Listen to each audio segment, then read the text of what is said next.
his one-game ban for striking. Adelaide United striker Archie Goodwin has been ruled out for 4 to 6 weeks with a hamstring injury. And in golf, Rory McIlroy has announced he'll be taking a break from the fairways for a while. Earlier this month, he won the US Masters.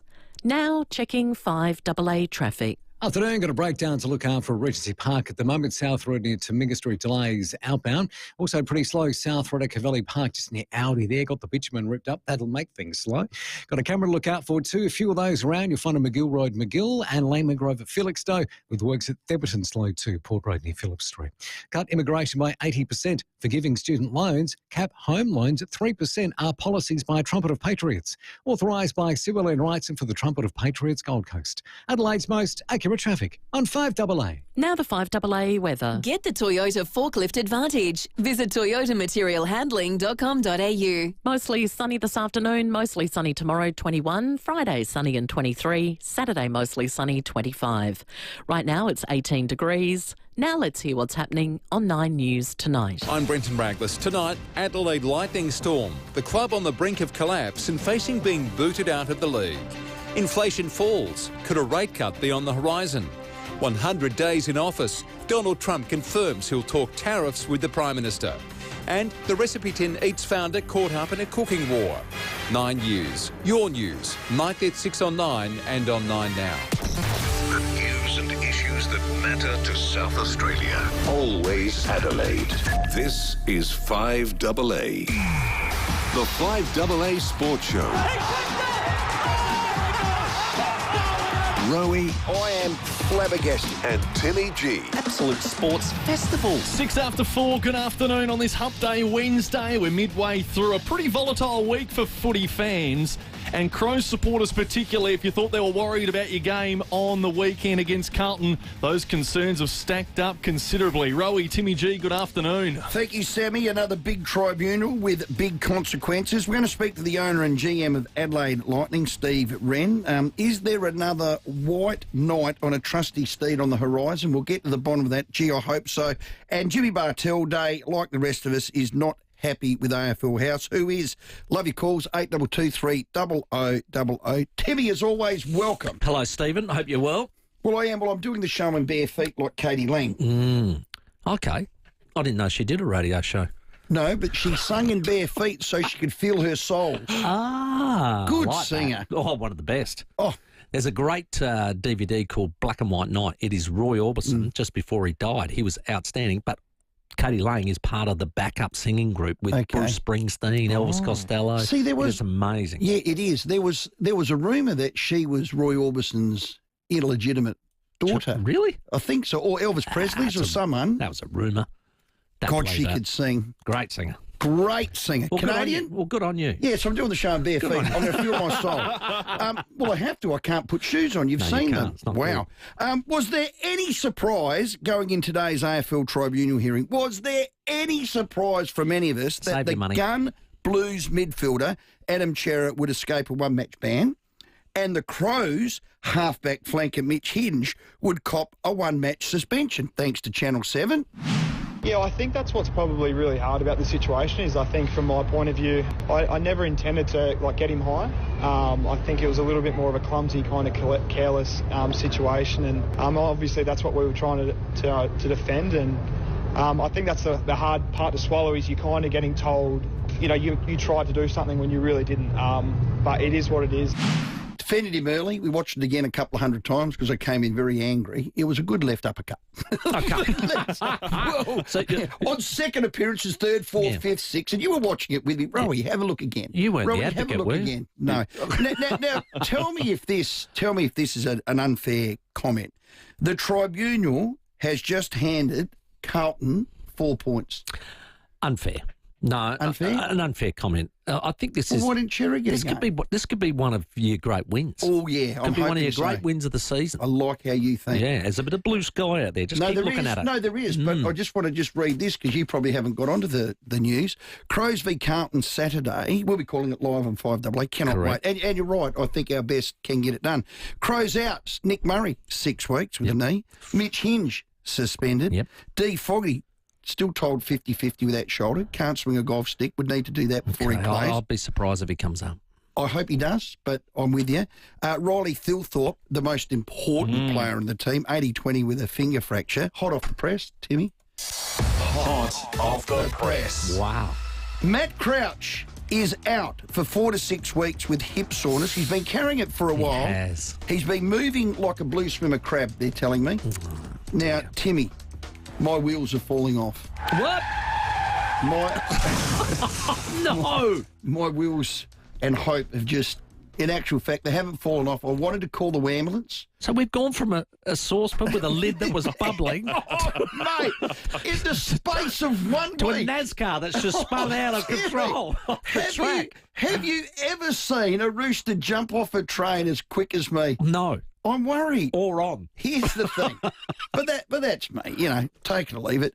Crow's Best 25, we know, can get it done. If they bring it. They didn't against FIVEAA. That can happen from any 1 week to the other. We need to now see whether the next 4 can. Now, we're not going to go through the team. We know Butts will come in, Berry will come in, and Bond But this is why you increased your depth over the pre-season. Well, now we need to see it. Now you're going to test it. Now we need to see it. Now we're going to get into the meaty part now. The MRO grading system needs an overhaul. Everybody in the game has been saying it. Have they not? Oh, yeah. Led by our very own Jimmy Bartel. He is leading the charge. It's your matrix, the AFL, and for many years people have criticised it and you've done nothing. You've just meandered your way through this whole concussion issue and the matrix. You can change it tomorrow because it's yours. We're not, politicians. We're not going to have to go through the lower house and upper house to pass a law. We don't have to go through to the courts. It's your game. If you got 3 boffins in there tonight, you could probably have a result tomorrow morning. Change the thing because you cannot be happy with this result and this constant negative feedback from your own fans saying, what are you doing to our game? Unless there's fireworks going off down the AFL and the backslapping going, we won another one, which we get that sense there is, fix the thing. Yeah, we'll speak to Jimmy after 5. Very, very strong. So you'd think after that podcast with Eddie Maguire, and they're quite strong football people, AFL GM of football, her name is Laura Kane. She bit back with this. I think the matrix has served us well and has enabled us to have consistency. Has served us well, enabled us to get consistency. Now, that is on par with the AFL CEO's comment last year, Mr. Andrew Dillon, the umpiring's never been better. This is rudderless now. They're rudderless. Yeah. Are they the only people that think that giving that young lad 3 weeks for that tackle was good? Are they the only people that think that? Yes, I think so. Well, there you go. I think so. And that's one of the issues we've been talking about is sometimes you've got to listen to the noise. The noise. You've got to listen to the noise and decipher, is there enough weight in what they're saying? Because I think there is enough weight in a lot of these topics that I think the people obviously she's surrounded herself with, are they hearing it? Are they feeding it up to her and saying, hey, Laura, this one isn't working? Yeah, they're yes people. We need to get this better. What did Ross Lyon call it? The noise of affirmation. The noise of affirmation is beating like a drum. Is there a song in that? Dum, dum, dum, dum, dum, dum, oh, dum, not that noise. but in fairness to Laura, she's got a massive department there, a lot of people to manage. A few appointments this year, actually. Very much so. But in fairness to Laura, she went on to say this. I think the part for us and what I've reflected on overnight is probably the 3 weeks being somewhat of a jarring element of this. And so I guess the discussion that could be had is there available to us a sliding scale and would that frustration or would that sentiment be there if it was less than 3 weeks? I don't know, but I think that's a really worthy discussion to have. Would, could, don't know. A discussion could be had. Come on.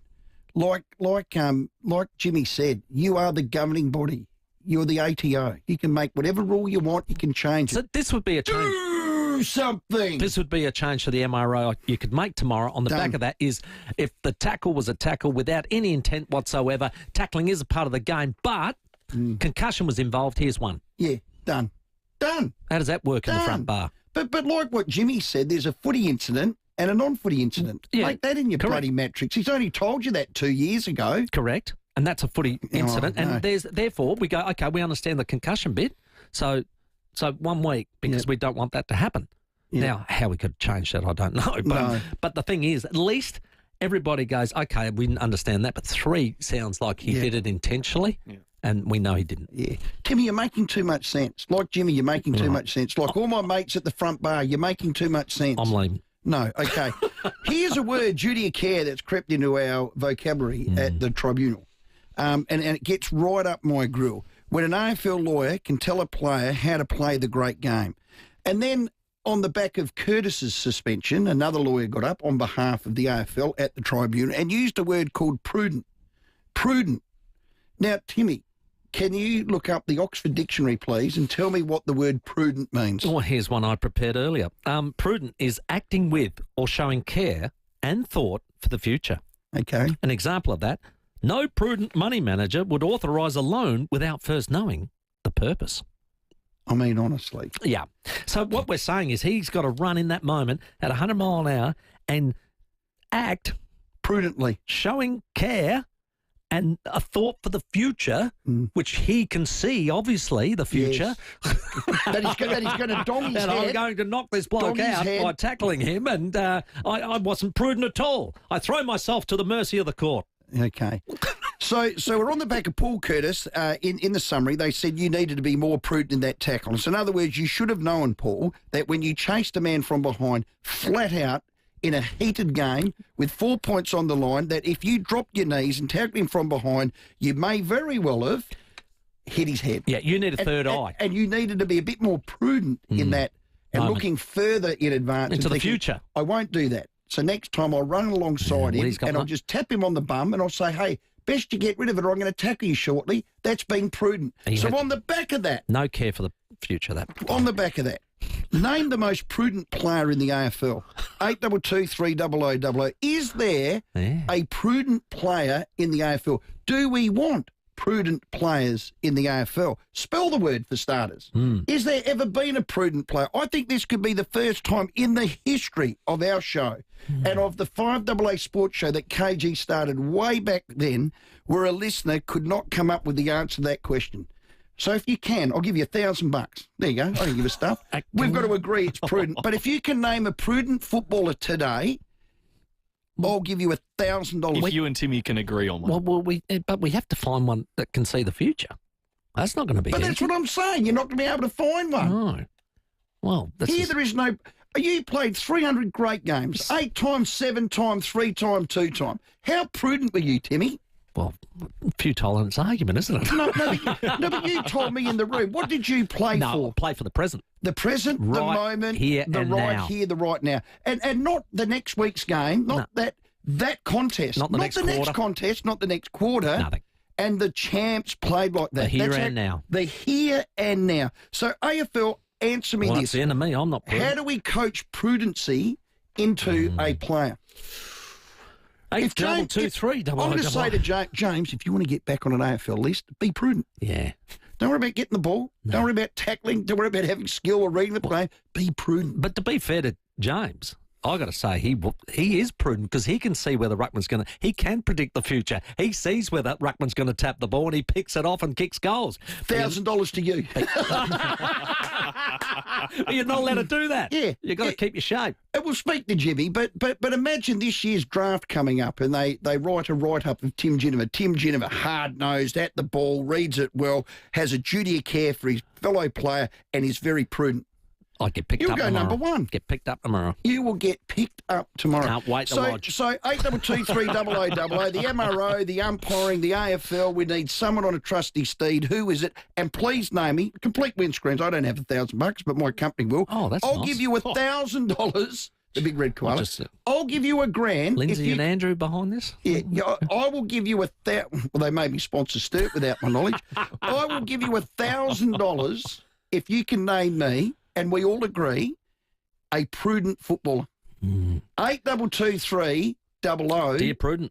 I feel like footy's gotten pretty ridiculous if you've reached this point, isn't it? Jimmy Bartel's going to join us on the show tonight at 5. We have Where Are They Now? Always popular on a Wednesday night. Lightning owner and GM Steve Ren to speak. This is a really, really interesting one with the Lightning right on the cusp of being lost to the ether, unfortunately, in sport. Bharat Sundaresan will join us as well as we talk a brilliant prodigy in the IPL at the moment at just 14 years of age. And we'll speak Adelaide United women's as well. They're into the semi-final series with their coach, Adrian Stenter. But it's all about your calls, 8223 0000 at 19 after 4. Rowey and Timmy G on the 5AA Sports Show. Whether you're travelling, dreaming of, or ready to experience moments that you'll never forget, make sure you tune into 5AA's Travel Talk. Every Tuesday evening from 9 o'clock, the experts from Phil Hoffman Travel will join us as we talk all things travel, giving you the best and most up-to-date information on where and when to go, what to see, and how to get there. Join me, Leith Forrest, and the expert team from Phil Hoffman Travel every Tuesday evening from 9 o'clock on 1395 Adelaide's 5AA. G'day South Australians, Jackie Lambie here. I'm asking you to vote for the Jackie Lambie Network in the Senate. Rex Patrick will always put the people of South Australia first and fight like hell for you every day. Spoken and authorised by Jackie Lambie, 111 Macquarie Street, Hobart, Tasmania. Less pear. More Pinot. Less Crom. More canapes. Less Marks. More marquees. Less ferals. More frocks.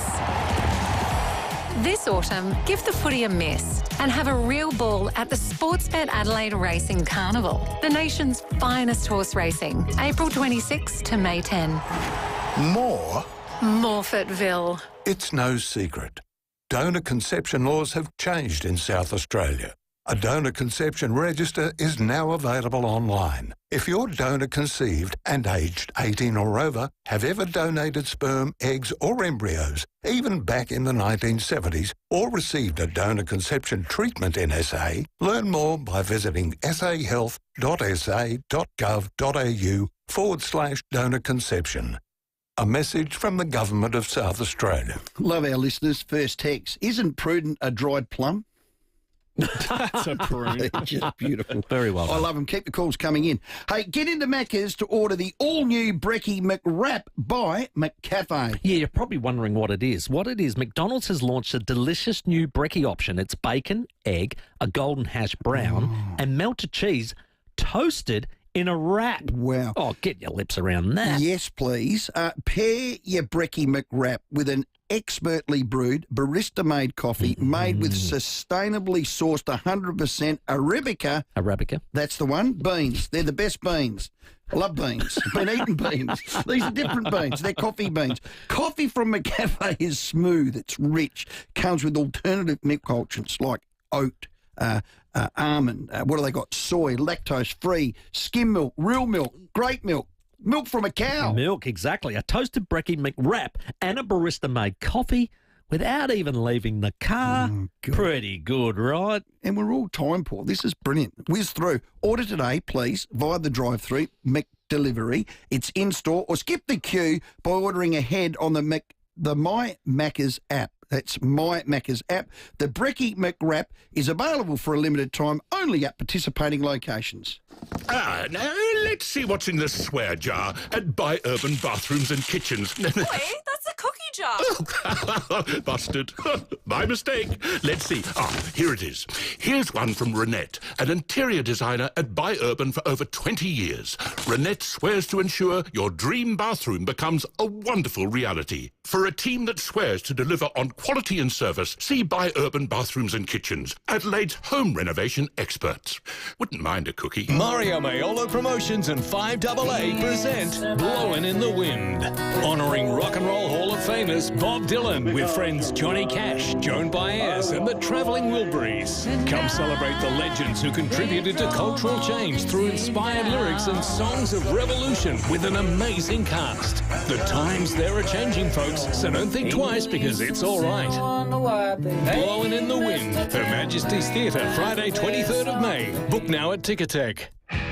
Toolkit Depot has all the gear for every trade under one roof, backed by their price beat promise. Rowey and Timmy G, the 5AA Sports Show. 23 minutes after 4. It's a big day for footy fans because we're talking about the tribunal. They've labelled the need for AFL players to now be prudent. Call in if you can tell us a prudent footy player. 8223 0000.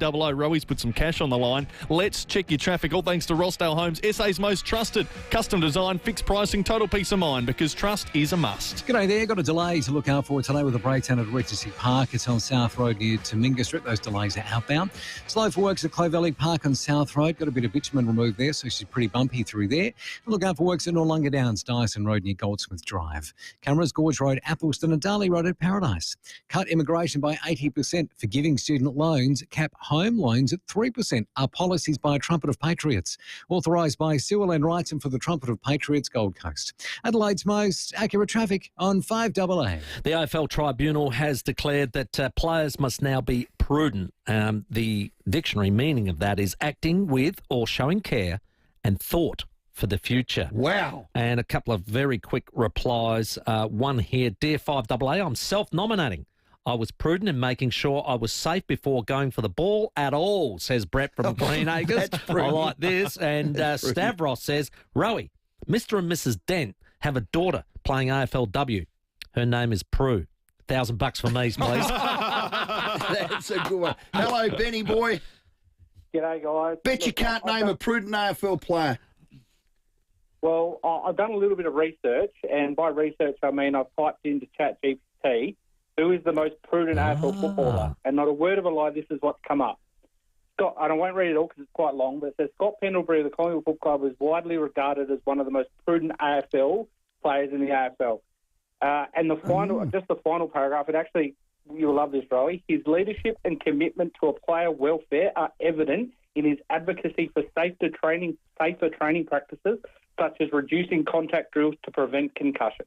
Wow. So Scott Pendlebury is the most prudent AFL footballer. Okay. And now what did you type into again in your search? AI. AI doesn't count, Ben. Who is the most prudent AFL footballer? AI doesn't count. Oh, I think it does. Well, do you think he's prudent, Ben? Well, I think the fact that, yes, I mean, obviously, but Has he been he's obviously a champion footballer who's played the game for a long time and has obviously been able to maintain that longevity through prudent behaviours. Hasn't been suspended. Never been suspended. But he can't look into the future, Ben. Well, that's what prudency means. For the future. Okay, thanks, Ben. Well done, Ben. That's in the running. $1,000 up for grabs. Along with Stavros for prudent. That doesn't mean. That doesn't mean. Hey, Ben, well done, but I'm not big on AI. Hello, Dave. Yeah, howdy, Rowey. How you going? Dave. Yep. Have you got a prudent player for us, Dave? Are you prudent, Dave? A prudent player. What about Barry Robin? Oh, he was just about perfect anyway, so you'd say he definitely would have had a lot of prudency about him. He would have, yeah. But no player plays with a thought to the future, do they? That's what prudency means. You can't. It's impossible. I don't think you can. That's why it's the easiest 1,000 I've ever put up. Yeah, and I reckon that's a kick in the guts to Barry Robin to call him prudent. Or Pendlebury. They're champions of the game. Absolutely, but I don't think it's a kick in the what they're saying is that they were fair players. I think that's where the fair's not prudent. That's where the callers are coming from. Fair's not prudent. Well, the thought for the future is the bit that I think takes away from how many times have you heard in any sort of coaching of any sort of sport, keep yourself in the moment. Yes. Keep yourself in the moment. Yeah. You know? Where does the cliche 1 week at a time come from? It's about keeping yourself in the moment. Yeah. Let's go to Jeff. G'day, Jeff. Before you go to Jeff, I can just, and I only had Jack Cale for one game, a state game.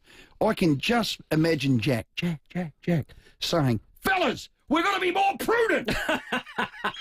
Could you have a duty of care? At that next contest, Scotty Hodges. What are you doing? You're not being prudent. Oh, yeah. It is embarrassing for the game. Yeah. Hello, Jeff. How are you, lads? Good, buddy. Good. Yeah. I'd like to talk about that tackle, and I went through it a fair bit with my lad, and said, this is how you don't tackle. You don't run flat out at a bloke, smash him in the back, and nearly break his neck. Right. The fact is, I've been saying it for years now, and it's the AFL's fault again because they've lost control of the game as far as tackling goes. We all know that. When you're running flat out like that, you've got to turn while you're on your feet. You've got to turn. You don't ram them into the ground and then roll off their back after you've already smashed them. And as far as him falling to his knees, Josh Sinn was taking a long stride at the time as he's hit him, which has forced his back leg to drop. and under that weight, his front legs dropped. He didn't drop to his knees. He didn't even have a chance. He was hit like a freight train. He was doing 5 clicks while Curtis came in doing 50 and just smashed him straight face first in the deck. And if anyone condones that rubbish, I'll eat my hat. Crowey, my son's safer in the boxing ring with a big helmet, mouthguard and 16-ounce gloves than what he's on the footy field with these clowns, officiating it. It's a joke. You got Hawthorn last week getting 12 free kicks after half-time, and that rubbish that they pulled out last weekend with us was an absolute disgrace, let alone Raikins tackled while he's trying to take a mark. What are they doing? Yeah. No, look, I do feel for parents. There'd be confusion with it with their kids coming up through the game now, and I don't know what the answer is, and that's why there is confusion. But what I do know is the AFL are a joke. Now, we'll move into this just quickly before we go to the 4:30 news. Sounds like Lightning's owners and the WNBL, I think the word is they're at odds. CEO of the WNBL, Jenny Sager, went on to say this: we're actively exploring new and viable approaches to operating a team in Adelaide. Now, that suggests the two parties are poles apart from agreeing to be one of the 8 teams in the national comp. She went on to say, unfortunately, the previous club model proved financially unsustainable. We need a sustainable solution. Now, that is an absolute kick in the guts. Steve Ren's the owner and the general manager of Lightning. Lightning, in my eyes, would be one of the blue-chip, heritage, state, most successful, I'm trying to give them the accolade, sporting team we've had. With names like Rachel Spawn, thanks to Channel 9, she had this to say.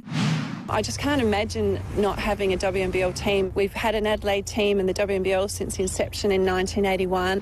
I don't know what the answer is. We'll try and find it from Steve, so stay with us after the break. But that would be a tragedy beyond belief. I know Grant Kelly saved them at one stage, and then this new consortium have done the same. We need someone on a trusty steed to keep this ball rolling. So the state government are potentially stepping up. There's reports from 7 News this afternoon that the Adelaide Lightning may be in discussions right now with the Sports Minister and the WNBL to keep them in the league, but that's all still to play out. So after the 4:30 headlines, stay listening. Our Adelaide Lightning GM and owner, Steve Ren, will join us and we'll go through it all. The 5AA Sports Show with Rowey and Timmy G.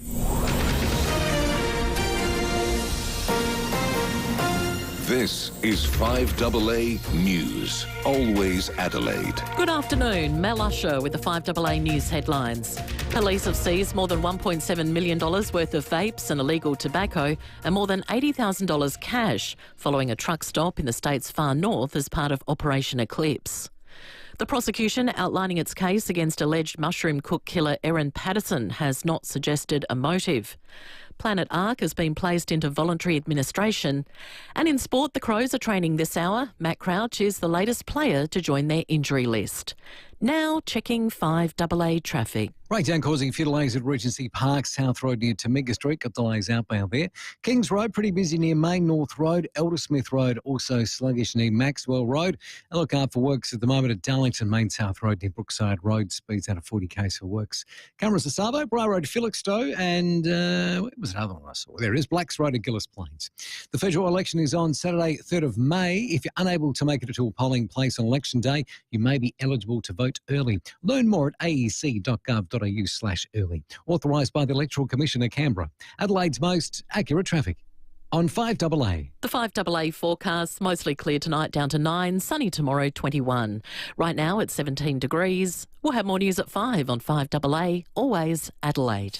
Terrific news in the last 24 hours. After 5 years from hell, the Australian wine industry is now back to pre-COVID levels. David Penberthy and Will Goodings. Exports to China have topped the $1 billion mark, meaning that there's been a complete turnaround. Adelaide's leading breakfast show. Mitchell Taylor at the excellent Taylor's Winery in Clare. They love high-quality red wine. 5AA Breakfast.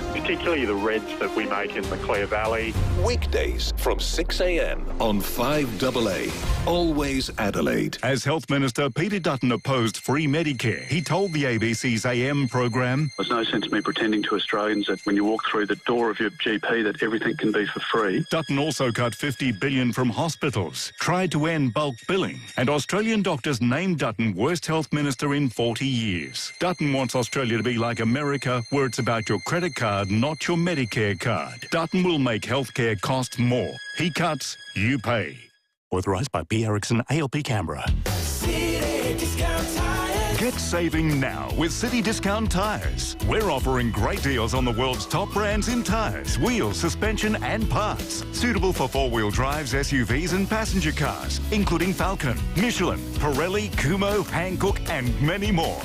Finance options available. Search citydiscounttyres.com.au and locate your nearest dealer today. City Discount Tyres. We're driven by value.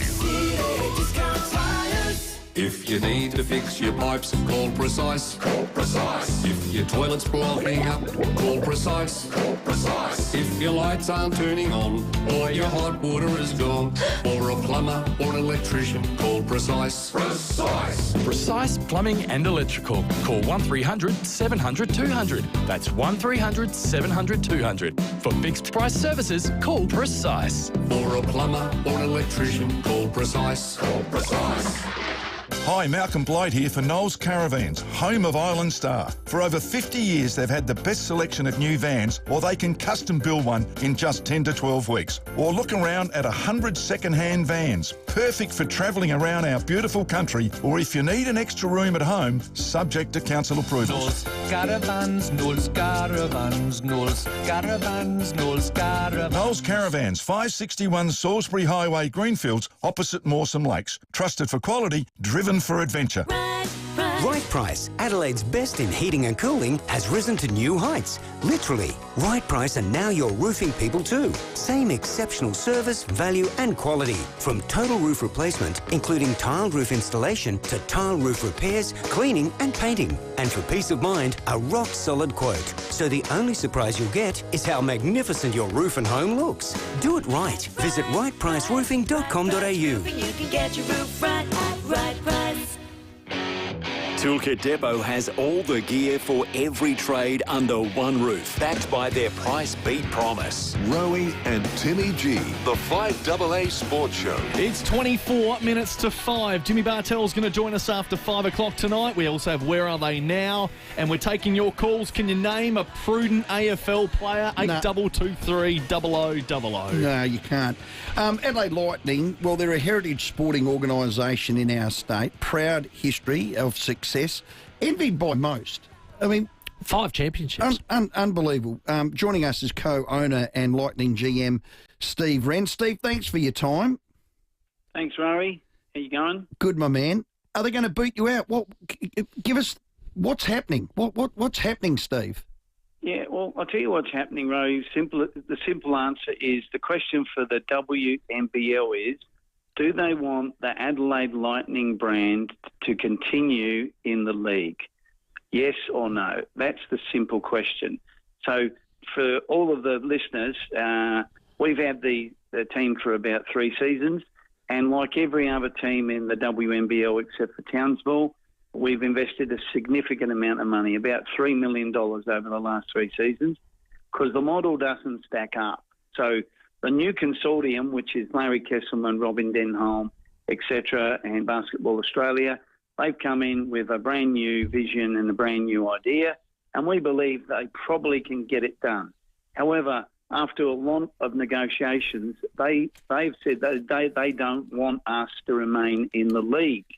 So we're going, well, why not? We're already in the league. It's not like we're going into a new league. It's just an ownership change of the league. But if you don't want us to be the owners, that's fine.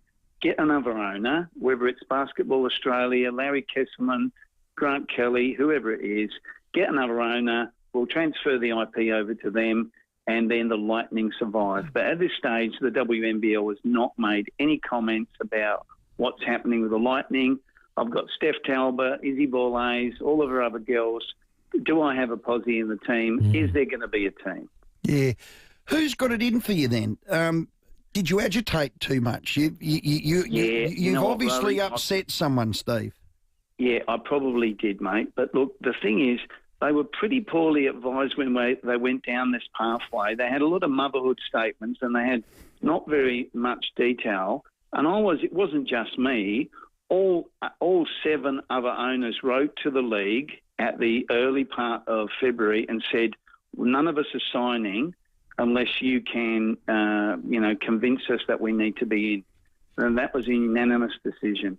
3 teams then signed after several weeks, and then eventually the last 4 teams, other than us, all signed, and they've only signed in the last 2 weeks. Mm-hmm. So it's not as if it was all, like a miracle that happened so quickly. Yes, we have been an agitator because, fairness and good faith and integrity are really important, and I'm sorry for standing up for that. But, there wasn't very much clarity. There certainly wasn't much transparency. So if I upset them and they don't want us to be a part of it anymore after investing $3 million, then that's okay. But please tell us who the new owner is, and please tell us that the girls have a place in South Australia. There's a unique home-style food text here. We're interactive. It says, surely a model where the WNBL clubs could align with the NBL clubs. Could that happen? So we'd have the Adelaide 36ers women. Would that be a model that could work, Steve? That would be 100% model that could work, and that was one of the first things that I did a number of months ago. I went to my good mate Grant Kelly. They train and they domicile in our arena, and I said, hey, Grant, you used to own the Lightning. What do you think about taking them on? I think this new deal with the WNBL was going to be a bit better. And he said, look, Steve, no, I can't, mate. And I said, okay, look, I appreciate that, Grant. I respect that. We had another consortium that definitely wanted to take the deal on, but they pulled out. But, look, the model where you've got, say, the Jack Jumpers or you've got Brisbane Bullets that both have a male team but they don't have a women's team, they could go and stand a team up in a different state tomorrow, but we wouldn't want that to happen. It would be lovely if Grant Kelly took on, the 36ers took on the Adelaide Lightning, and then they can do the double headers like they do in Sydney. Absolutely. So where is our future right now, and how quickly will this all fall out? Well, I believe, honestly, that radio interviews like this, and you guys do a great job for sport and for a lot of other things, so thanks so much for what you continue to do. Interviews like this and the press releases and the TV that we've been doing yesterday and tomorrow and today will hopefully shine a light on it, and it will cause the WNBL to actually make a commitment rather than a vague statement, make a commitment, yes, the Lightning is staying, or no, we're going to go interstate for this reason. Please tell us, because the players need to know where they're playing, the sponsors need to know what's going, and most importantly, the fans need to know. Yeah. And what about the 10 local, club teams where all the girls come out and support every single game? They've got an aspiration to play for the Lightning one day in an elite sport. And if a Lightning's not here after 32 years, they don't get that opportunity. Sounds like they made their mind up. I read a quote from the CEO of the WNBL, Jenny Sager, a quote, we're actively exploring new and viable approaches to operating a team in Adelaide. That doesn't sound good. No, it doesn't sound good, Rowey, because if that's the case, that's not what she said a couple of weeks back. She said we might not even stand up a team in Adelaide. But if that's the case, that would be good. So they're the two options they've got. Stand up another team and call it a different name and lose all of the history. The girls still have somewhere to play, but there's no history. Or find a new owner for the Lightning and get the intellectual property off of us, because I'm the owner of that intellectual property. I won't hold them to ransom at all. I don't care if it's $1 or $100,000. It's not about the money. It's about making sure that the intellectual property is transferred to an owner that's going to look after the Adelaide Lightning. Well, that's the name, the brand, the logo, the history, the trophies and all of that. I get that. So what's the sticking point, Steve? I don't get what you want to stay involved. Your consortium have got the money. You've spent over $3 million over a period. I don't get what the fight's over. What's the sticking point? Well, you tell me, Rowey, and if they could answer that question, that would be good. Like they should realise this is a big boys and girls sport, and they need to understand that people are allowed to negotiate very hard and be very direct and very forceful when it's something like this. And if we've upset them, I'm sure we're not the first or last person that's going to upset them in business. We've only done it with the best intentions to get the best outcome for the Adelaide Lightning. And so if they upset because we've upset them, well, that's fine. Go and get somebody else to take over the Lightning. And then if the model's so good as you say it is, it should stack up very well. And if not, then your only other course of action is to stand up a team in Adelaide with no history and no credit. Yeah. Well, that can't be right. It's great integrity by you and your consortium and your owners. We know who they are, to say that you're happy to give that away for $1. We don't want that.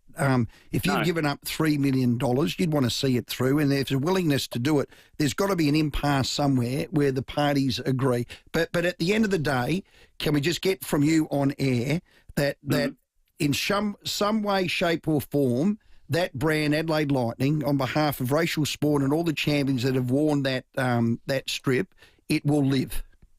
Yeah, I can tell you now, with every bone in my body, every breath that I have, I'm going to fight to make sure that Adelaide Lightning stays as a team here in South Australia, not only for the Rachel Spawns and the Erin Phillips and all of the other wonderful ladies before, but for the Izzy Bollets and for the Steph Talbots and for every single 8, 9, 10-year-old girl out there right now that aspires to be one of those girls. Rowey, we sent 4 girls from the Adelaide Lightning group to the Olympics. We sent those 4 girls. We've now got 3 girls in the Opals. So Adelaide punches well above its weight. Yeah. We're the most decorated team in the WNBL, 32nd season. Why would you not want us to continue? That's great integrity, Steve. Thanks for that. And listen, our phone's always open if you need to peddle anything or get that brand going, mate. I know you well. Mate. I know what you do. I know your company, and it is one of full integrity, and thanks for coming on. Good, mate. Thank you, Rowey. Thank you, everybody else. Well done. Cheers, Steve. Steve Ren. Well, we're in good hands. He doesn't know what the impasse is. So there's the owner of a brand called the Adelaide Lightning that is sitting here after investing over $3 million that would give that brand away to whomever for $8. And that it sounds like in negotiations that someone's got a bit upset. Somebody at least stepped up and defended their side of the story. Which you're allowed to do. And didn't like it. Didn't like it, so we'll take our bat and our ball and play elsewhere. Well, let's try and get Jenny Sager on. Yeah, get the other side of the story. I feel for poor old Scotty Ninnis, who just took them over recently. The players themselves are in absolute limbo. They'd be looking at each other and wanting to know their future. They need to be prudent. They want to know what the future is, don't they? Well, buggers. Special guest, Steve Ren, Adelaide Lightning owner / GM. It's 14 minutes to 5. If you're a South Australian or a sports fan, you're saddened by that news, we'd love to hear from you. 8223 0000. Let's check your traffic. At Regency Park, a breakdown getting cleared up at the moment, South Road near Tominga Street. Got some bitumen ripped up at the moment, South Road, Clovelly Park, just near Audis is pretty bumpy and pretty slow. Starting to get quite busy. Tapley's Hill Road, Glenelg North with cameras McGill Road, McGill, and Shakespeare Avenue at McGill as well. IGA's catalogue specials are on sale now, like Cadbury Chocolate Roses, 225-gram box for mum, only $6 each. At selected IGA stores till Tuesday, while stocks last. Adelaide's most accurate traffic on 5AA. Rowey and Timmy G on the 5AA Sports Show. Quit your way in May. Yeah, you can be smoke-free in so many ways. If the cravings kick in, give yoga a spin. When you start feeling low, give pickles a go. To get off the smokes, stick up some notes. Put the vapes away for the month of May. This May, join in and find your way to be smoke and vape free. To register and get helpful tips and support, visit quityourwayinmay.com.au. Quit your way in May. A message from the Government of South Australia. Too much immigration increases house prices, creates congestion and stress on our roads, hospitals and schools. Restore the balance. Vote 1, Trumpet of Patriots. Authorised by Sue Ellen Wrightson for the Trumpet of Patriots Gold Coast. Hi, Brett Ebert here for Mawson Lakes Mazda. There's a lot to like about Mawson Lakes Mazda. They'll take care of you with next day servicing, complimentary loan car, vacuum and wash. And your breakfast or lunch is on them. Your car gets the love too with their state-of-the-art service centre, brimming with top-trained mechanics. At Mawson Lakes Mazda, they'll look after your car and look after you. Mawson Lakes Mazda, just a short drive from the city. Oh, Danny boy, Damien Leith is back with Island Orchestrated. A breathtaking night of Ireland's greatest classics, backed by a stunning orchestra. Sing along to timeless favourites like Danny Boy, Galway Girl, You Raise Me Up, Molly Malone, and more. This is Ireland like you've never heard before. Her Majesty's Theatre, Saturday, 17th of May. Less pear. More Pinot. Less crom. More canapes. Less marks. More marquees. Less ferrules. More frocks. This autumn, give the footy a miss and have a real ball at the Sportsbet Adelaide Racing Carnival, the nation's finest horse racing, April 26 to May 10. More? Morfettville. Ready to be a hero in the battle against pain? This is your opportunity. CMAX Clinical Research is trialling a new potential treatment for easing acute and chronic pain. If you're generally healthy and aged 18 to 55, you could be eligible to take part in this exciting research opportunity. Enjoy a comfortable 2-night stay at the CMAX facility, attend one follow-up visit and get paid for your time. Interested? Apply today at cmax.com.au. That's cmax.com.au. At SEW Eurodrive, we keep Australian industry moving with innovative drive technologies and unmatched service. Our 24-hour emergency breakdown service minimises downtime to maintain productivity. Toolkit Depot has all the gear for every trade under one roof, backed by their price beat promise. Rowey and Timmy G, the 5AA Sports Show. We've sat down over a few weeks now and just talked through what does this look like, and in the end it's a joint decision around a block of work's needed for him, as in some time off. He'll look at what he can do to try and then help the hip. So hopefully we're able to perform as a team without him, and then him come back later in the year, maybe a month, 4, 5, 6 weeks. So there's the time period for Matt Crouch out with a hip issue, 4 to 6 weeks. He won't require surgery, thankfully, but that's the coach, Matthew Nicks. Nick Murray's already out. Yeah, I know. Mitch Hinge's now out, and he's out. I'm calling the ambulance. Or Rowey. No, I am. I'm allowed to. What about this from Rita? and I remember this, Rita, because I read it out at the time. Timmy, I texted you 3 weeks ago when I saw Matty Crouch limping through West Lakes Mall hanging onto a trolley. Remember that? Yes. And I read that out. He has not been right for a while. No. Rita, spot on. Well done, Rita. You know what? Very prudent of Rita. That is prudent. Right into the future she saw. Prudent. That's $1,000. Very prudent. Well done, Rita. It's not. So the topic is prudency. We've been asked to play with prudency. Is that a word? They want the AFL players to be more prudent. Show more care and a thought for the future. Well, that's right. When you tackle, when you go for the ball, when you contest it. Think about what when you stand there. We had a nomination for Scott Pendlebury, and Dirk's backed that up. He said, how many times have we heard the commentator say, the game slows down for Pendlebury? He had more time and space. The only explanation is he can see the future. Oh, Dirk, not bad. Let's go to West Crawdon. Johnny? Hello, boys. How you going? Hey, John. Wasn't an AFL player, but I reckon the guy that you could talk about being prudent and having an eye on what that meant for results was David Granger. Oh, gee. How? Yeah, that's a long bow, Johnny. Well, not really. He knocked a few into the future, but... Yeah, exactly. That's right. It impacted the score, didn't it, really? But anyway, Laura Kane, another talk fest that they want to have. They're like the United Nations. They talk, and they do nothing. Yep. But anyway, what I wanted to talk about was, now we've got some injuries. I see this as a bit of an out for the club now, that I don't think that's going to turn out well with some of the results that they're going to have with the teams coming up. And this is just going to be another situation that happened last year, that they were blaming the injuries and stuff like that. And to me, there's 3 coaches available at the moment that have been there and pretty much just about done that. 2 of them have, Longmire and Simpson. And the other one that's been really bullish about the Crows, Buckley, is Nathan Buckley. I don't know. I think this club thinks that something's going to happen with the current coach, and it's never going to. And we're going to miss the boat with 3 guys that are, in my view, and probably a lot of other people's view, 10 times better than what we've got at the moment. And the club needs to move. I don't think they will, because I don't think they've got the backbone to. And when they do move, these guys will be off the table. So we'll have missed the boat again, and we'll be back to square one. Oh, Chris Scott, I'd go after him 100 miles an hour, but that's another story.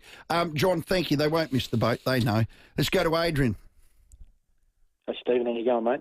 Good, Adrian. Prudent players. Well, here we go. Lots of them. Stephen, you can put yourself in the category. You're prudent, mate. Wow. Like sitting next to you, Timmy, prudent player. Wow. Very prudent. Gary Ablett, senior, prudent.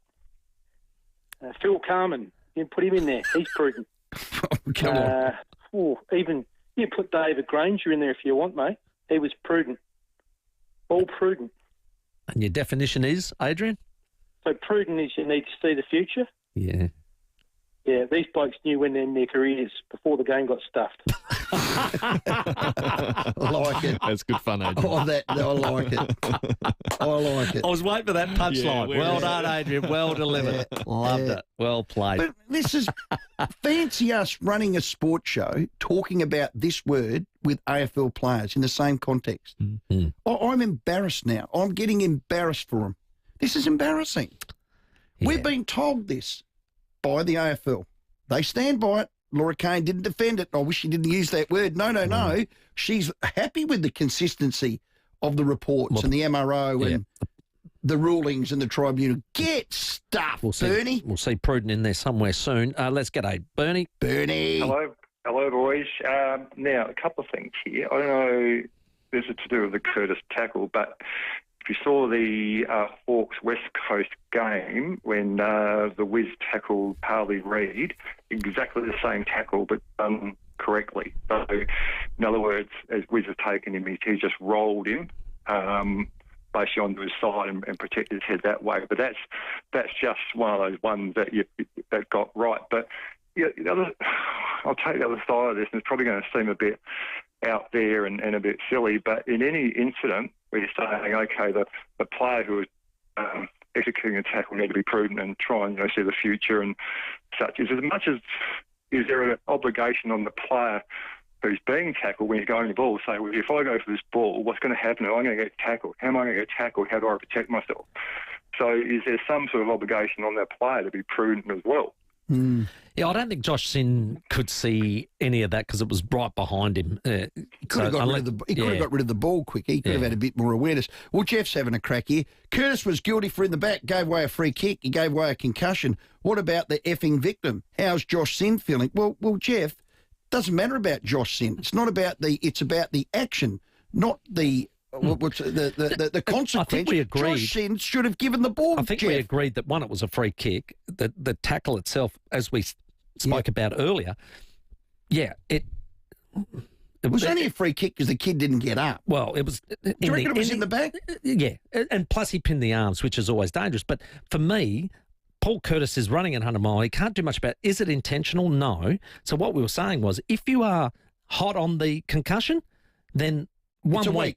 It's a week. That's it. The 3 weeks is probably what we're discussing. That's right. And the prudency. Thanks, Jeff. 3 minutes to 5. We'll keep taking your calls after the break, and we'll continue this conversation with Jimmy Bartel. Rowey and Timmy G on the 5AA Sports Show. Tune into the 5AA Breakfast Show each week as David Kosh chats with Will and Dave. It was a great game. Holcomb really came back in the second half to put everyone on the edge of their seat, but it lived up to all the hype. It just shows that when we play our best footy and everyone's on song, it goes well, and, it's all down to the succession plan. Can I... David Kosh, each week on 5AA Breakfast. Always Adelaide. Dinner. You could brave the 5 p.m. supermarket rush, then accidentally burn it while doom scrolling. Or you could just swing by and grab KFC's $24.95 burger dinner. That's value every day. KFC. FLG. Not available on delivery. Adelaide's local, trusted and truly connected talkback radio station. 5AA. Always Adelaide. G'day South Australians, Rex, Patrick and Jackie Lambie here. How do we bring down the cost of living? Stop those cartels price gouging our gas, Rex. Low gas prices mean low electricity prices. Stop those foreigners buying residential properties, Rex. That takes away houses that young Australians need. And take on Coles and Woolies, Rex. That'll bring food prices down. And make those first degrees free, Rex. Let's take the debt burden from our students. Vote for the Jackie Lambie Network in the Senate. Spoken and authorised by Jackie Lambie and Rex Patrick, 111 Macquarie Street, Hobart, Tasmania. Every 4 minutes, one Australian suffers a heart attack or stroke. But knowing your risk is the first step to a healthier heart. That's why the Heart Foundation is encouraging you to get a heart health check this Heart Week. It's a simple 20-minute checkup with your GP. So book a heart health check today and never miss a beat. We'd love to see you, CMI. Come and experience what makes CMI Toyota SA's #1 selling Toyota dealer. If you're looking for a new or pre-owned vehicle, parts or service, our friendly team of Toyota experts are here to assist with all your vehicle needs. Head to cmitoyota.com.au or visit CMI Toyota today. We'd love to see you. We'd love to see you, CMI. Oh, what a feeling, Toyota. Fluorio Milk Company will always put SA first, and you can too. When you reach for milk, reach for Fluorio Milk Company products and support our dairy farmers and their families. We guarantee that all our milk is 100% South Australian and it's always fresh. We have over 24 refrigerated trucks shipping Fluorio milk to cafes, restaurants and supermarkets all over SA. Look for the local in your supermarket. Fluorio Milk Company. We're for SA dairy farmers. Up-to-the-minute news for South Australia.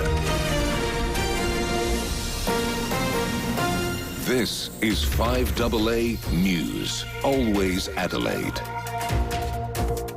Down to 9 tonight, sunny tomorrow and 21. With the 5 o'clock news, I'm Mel Usher. Experience the smooth, rich flavour of McCafe today. Expertly crafted by trained baristas, just the way you like. A man has been charged with firearm offences after a house was searched at Elizabeth South. The Northern District Criminal Investigation Branch converged on the property at lunchtime. The officers located an unregistered and unsecured .22 lever-action rifle with its serial number defaced.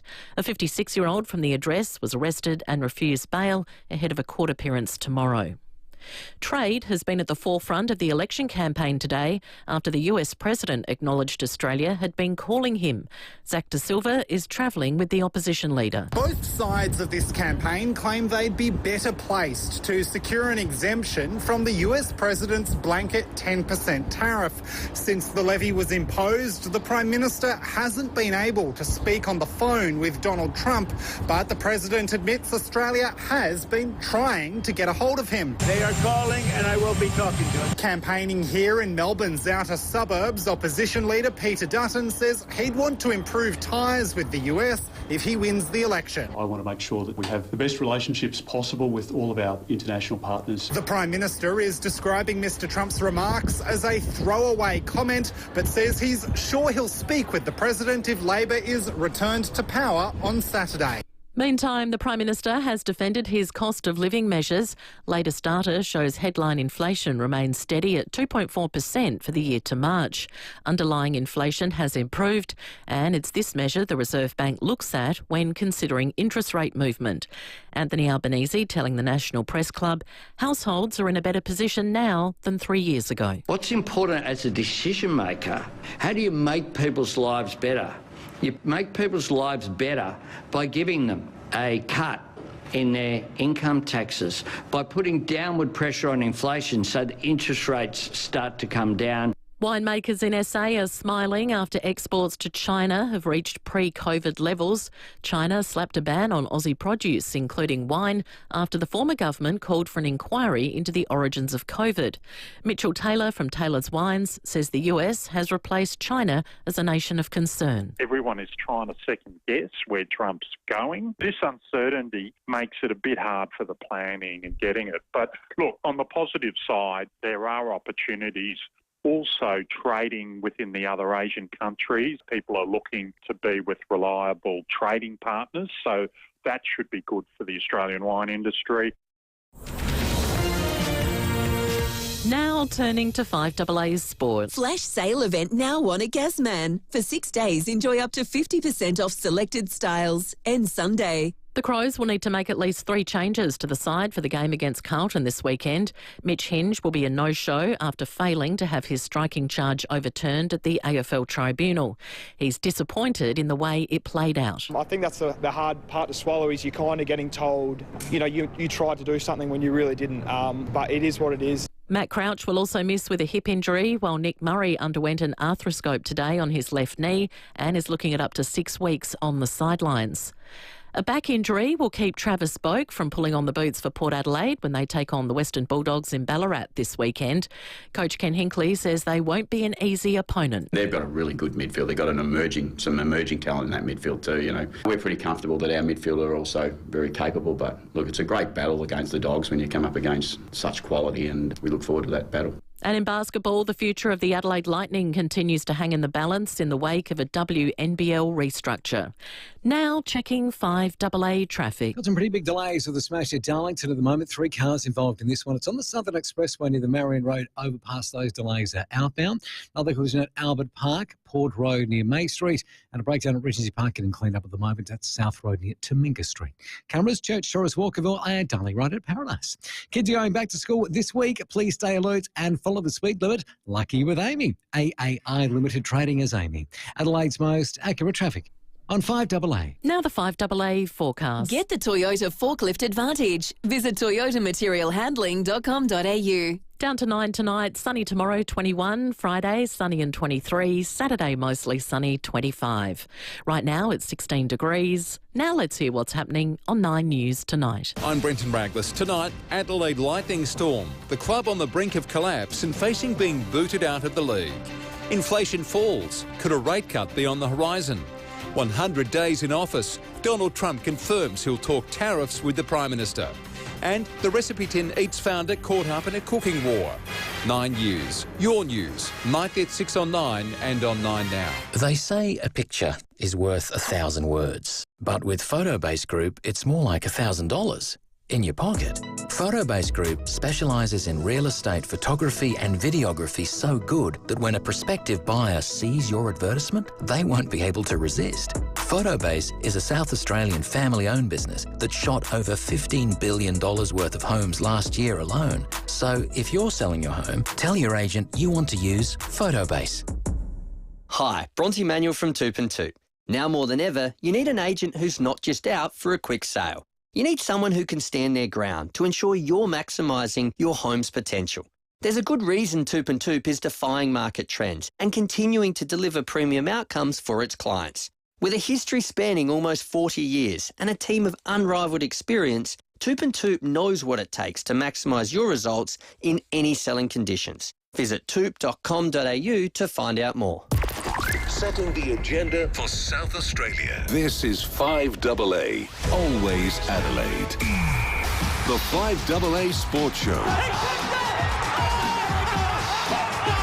Rowey. I am flabbergasted. And Timmy G. Absolute sports festival. 7 minutes after 5 on this Wednesday night. Great to have your company still as we go through tonight's program. Plenty to come. Where are they now? With a Carlton Norm Smith medal winner. That's coming up at 5:30. Bharat Sundaresan going to talk about one of these 14-year-old sensations in the IPL. You might have heard of him. Vaibhav Suravanshi, been amazing with 100 off 35 balls yesterday. And Adrian Stenter, the Adelaide United women's coach. We have the Reds in the semi-finals starting this weekend. And your calls, 8223 0000. All thanks to Statesman Windows. Right now, we'll speak to an absolute legend of football. Adelaide's most trusted boutique window company, Statesman Windows, SA family-owned and operated since 1980.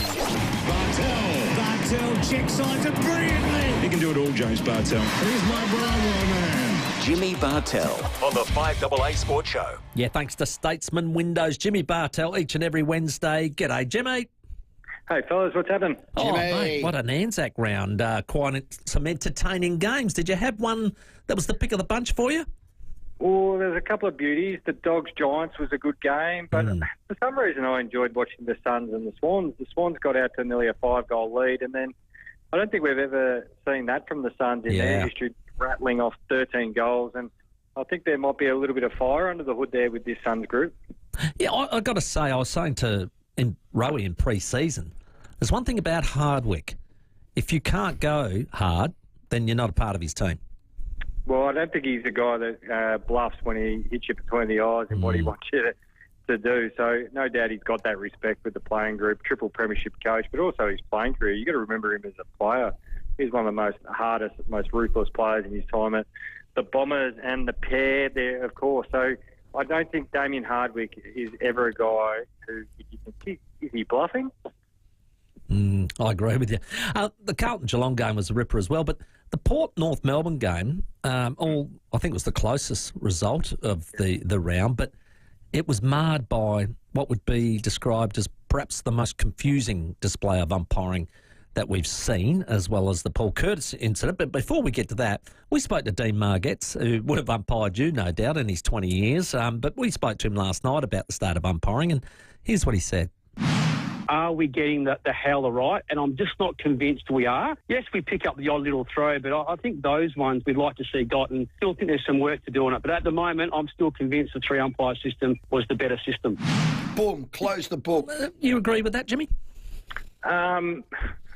Look, better or worse, I'm not sure at the moment. My only issue with the 4-umpire system is I still don't think they've quite worked out their positioning. Now, they might say, no, we've got it all down pat, but I don't think the way the games are being officiated would say that. I think the way they're positioning ground, the angle, you should have 3 sets of eyes on every contest, and we're missing far too many in the back. Guys getting pushed into contests, different tackling infringements and alike. And I've noticed in recent weeks they have tried to, but I still think more out-of-zone umpires, if you will, can pay free kicks, because now we've really got, there should be 2 in-zone umpires.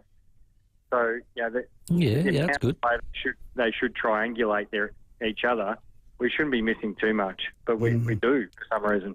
They stay in a zigzag, apparently, and that's their positioning in a zigzag across the 4 points of their ground, and it's like it doesn't allow what you've just asked for.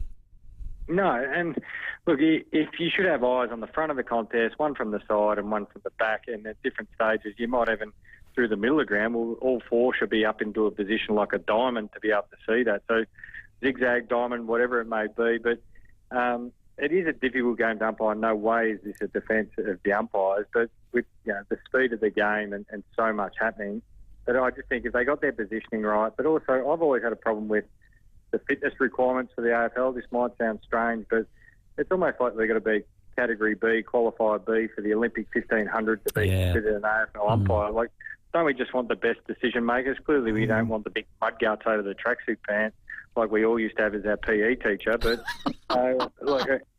just keep the good decision makers. We don't need them running a 3-minute K pace, do we? Ease up, Jimmy. I've got a bull-nosed Miranda over the tool shed, mate, and I'd make a great umpire.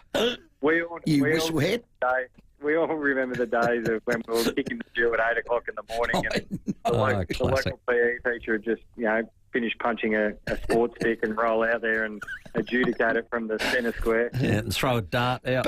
But the other thing, they were either bald or gingers. They just had a look about them, didn't they?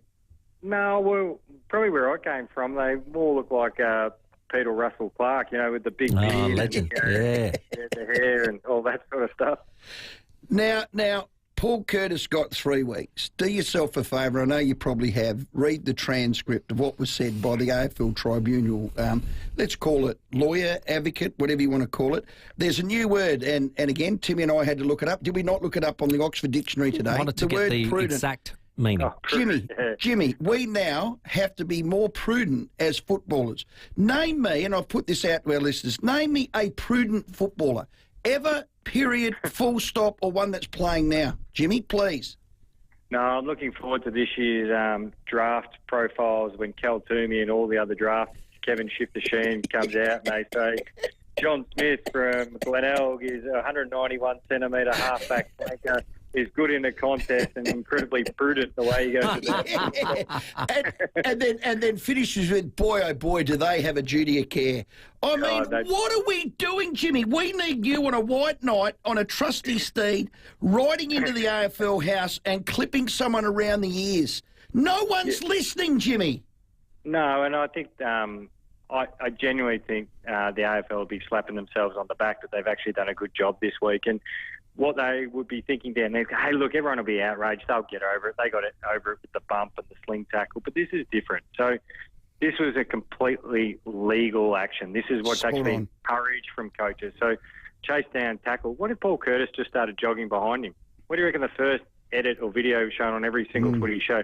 Geez, Paul Curtis is not showing much effort as a small or medium-sized forward. So the other issue I have, fellas, with it is we're just meandering along in this space. And I said this on TV the other night. I just feel the current playing cohort is paying the price for previous mismanagement of concussion going back 10, 15, 20 plus years, and also potential future litigation coming down the pipe. So Paul Curtis is getting suspended because they want to get rid of concussion in the game. And you're never going to eliminate it. So at least just admit the fact that we're never going to eliminate it when we've got a 360-degree sport that is full contact. Yep. So the problem is they're trying to create laws or set behaviours for a game that actually doesn't fit that mould as well. The meandering process, which annoys me, is that they keep saying, oh, but that's the problem we've got in the matrix. It's your matrix. If you got 2 or 3 people or executives in a room and said, you know what, tonight we're going to change the game to 5-minute quarters, they could do that with a click of fingers. You don't have to present it to Parliament. You don't have to go through the courts. It's actually your matrix that you can change. So you can fix it tomorrow. And I don't think you get any objections from any club if you said, hey, look, we're going to get everyone in, call them back in because they don't work weekends on a weekend sport. We're going to call you in on the weekend, all the big brains. We need to fix this right now because it's a problem because they haven't been more out of touch with the general public, fans, supporters and clubs than they have on decisions like this. So the further point to it is there's so many, it's a multifaceted approach and let's get cracking on it. Where are you at with these class actions? Like time to settle them. Where are you at as far as future policies or programs in place for players if they do suffer from concussion? What are we doing around the rules? What are we doing around the tribunal? And how are we educating players coming up through the junior ranks? So, surely that's a process that they should be putting on the whiteboard. And we've known about this for 3 years, and we've still got the same issue, 3, 4, 5 years.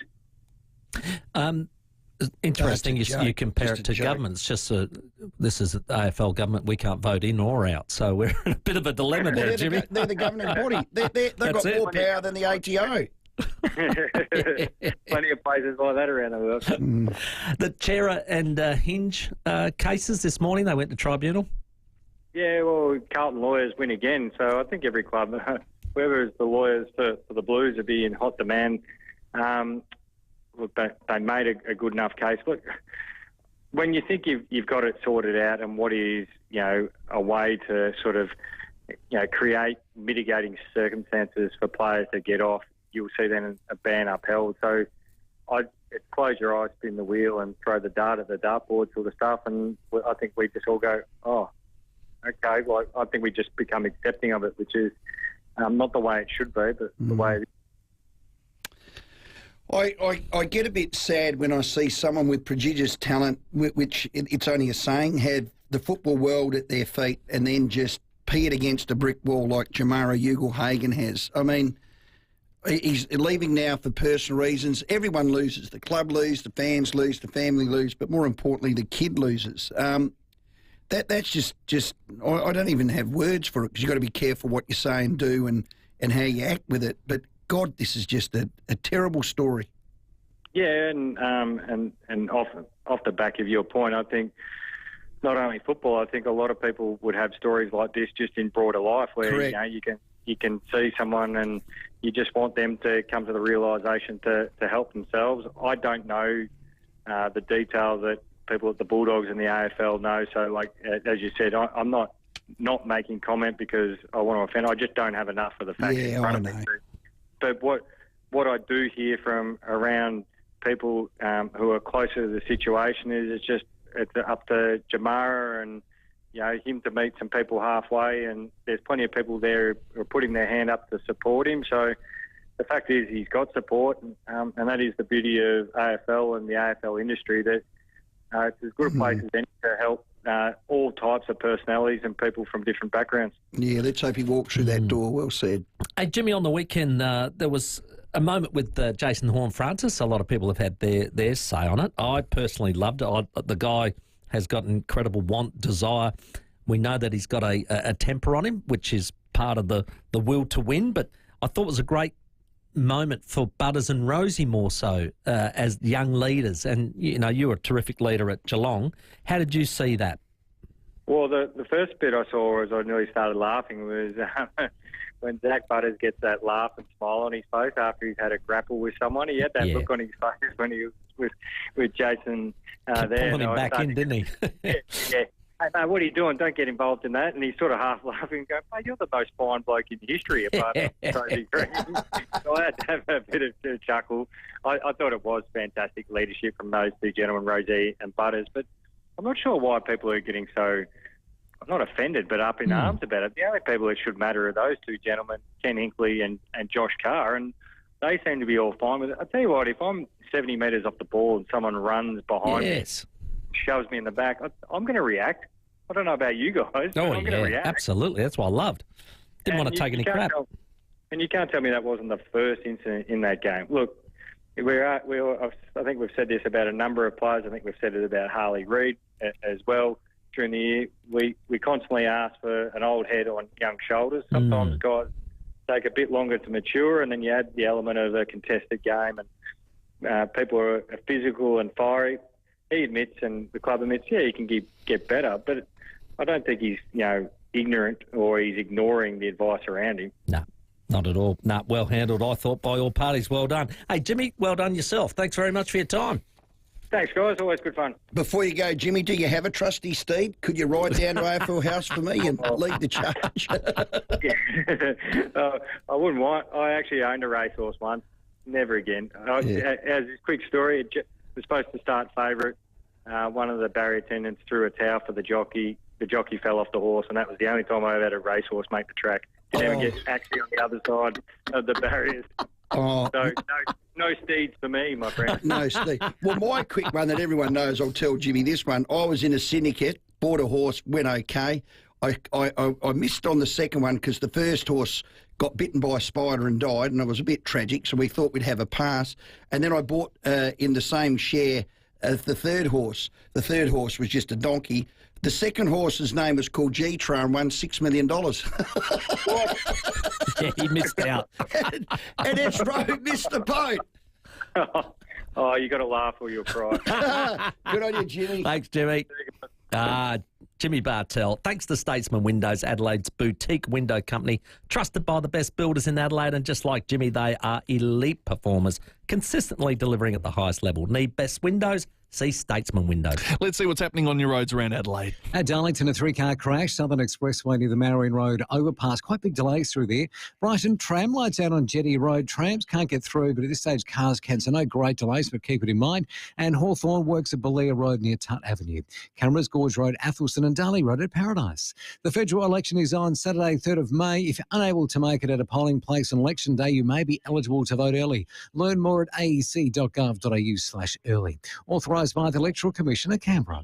Adelaide's most accurate traffic on 5AA. Rowey and Timmy G on the 5AA Sports Show. Mario Maiolo Promotions and 5AA present Blowin' in the Wind, honouring Rock and Roll Hall of Famers Bob Dylan with friends Johnny Cash, Joan Baez and the Travelling Wilburys. Come celebrate the legends who contributed to cultural change through inspired lyrics and songs of revolution with an amazing cast. The times they're a-changing, folks, so don't think twice because it's all right.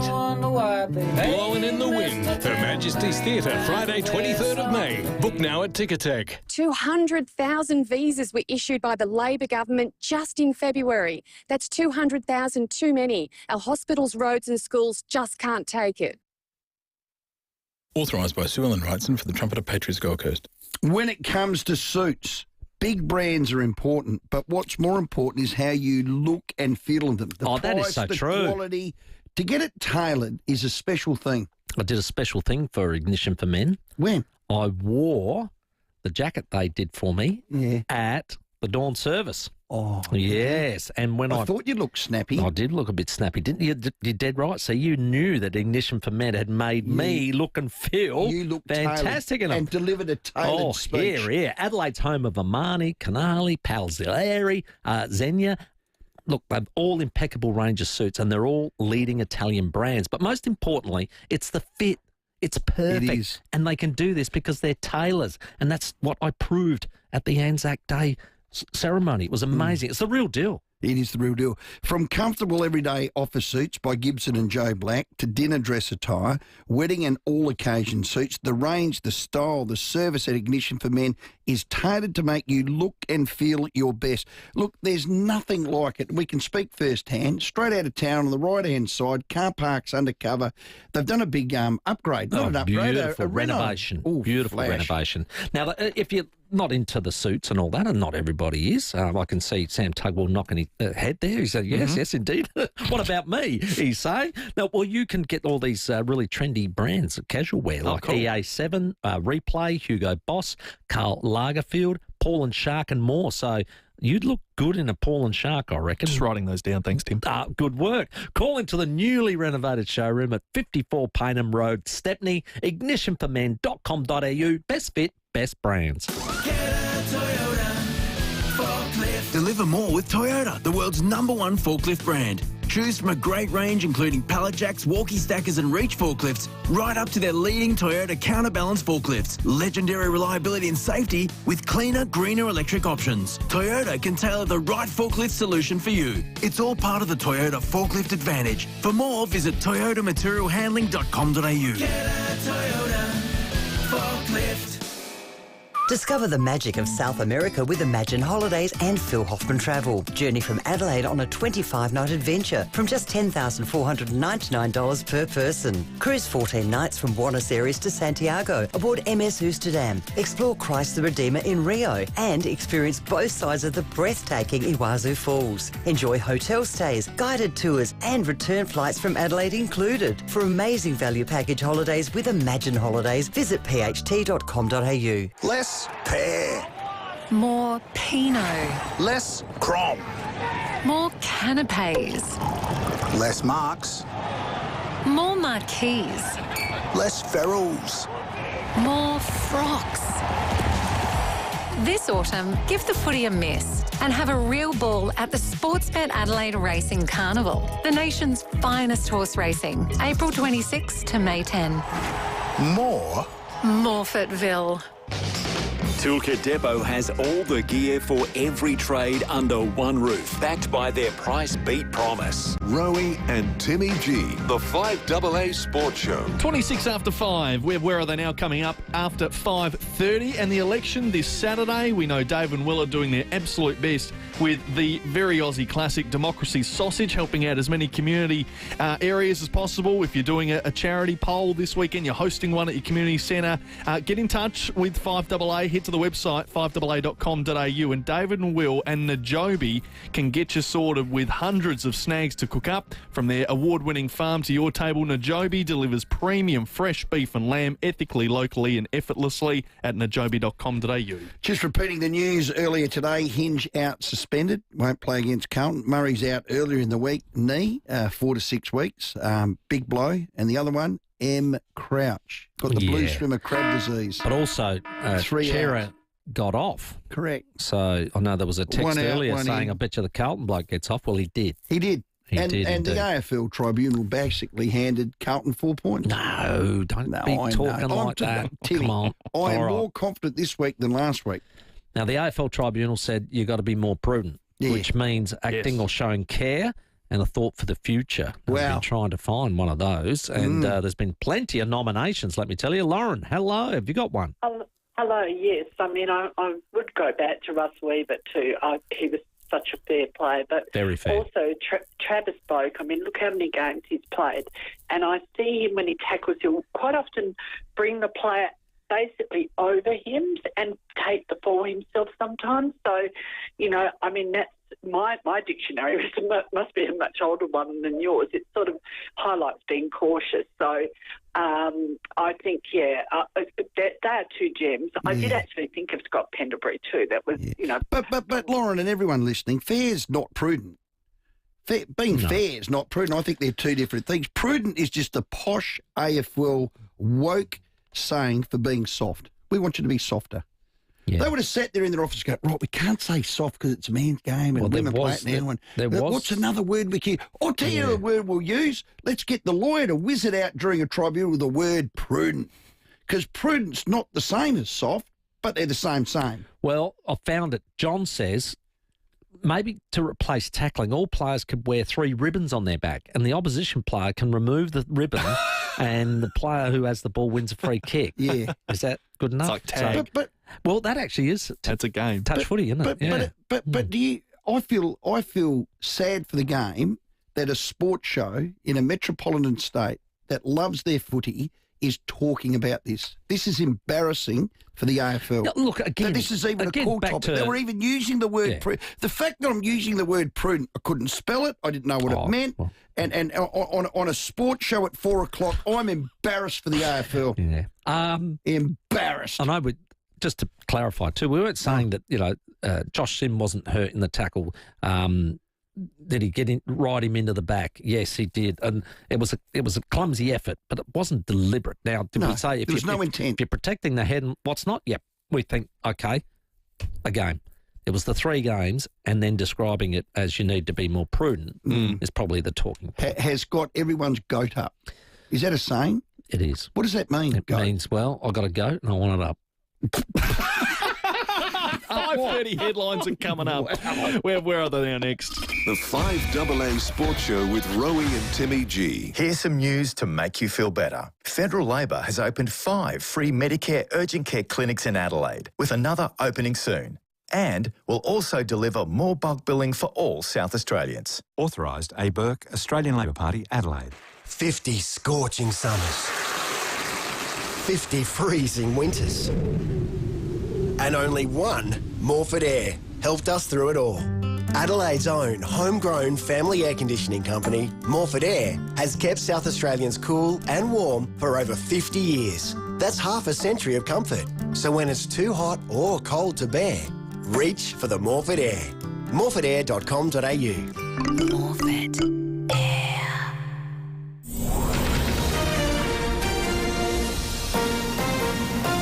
This is 5AA News. Always Adelaide. Good evening, Mel Usher with the 5AA News headlines. The war on illegal tobacco continues with a truck stop bust in the state's far north.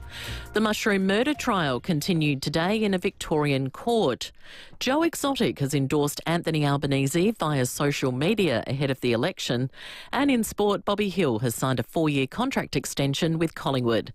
Now checking 5AA traffic. At Darlington, a 3-car crash causing big delays on the Southern Expressway to the Marion Road overpass.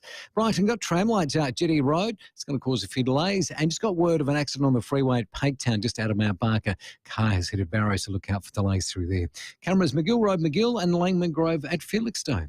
IGA's catalogue specials are on sale now, like Cadbury Chocolate Roses, 225 box for mum, only $6 each at selected IGA stores till Tuesday while stocks last. Adelaide's most accurate traffic on 5AA. The 5AA forecast, partly cloudy tonight down to 11, mostly sunny tomorrow and 21.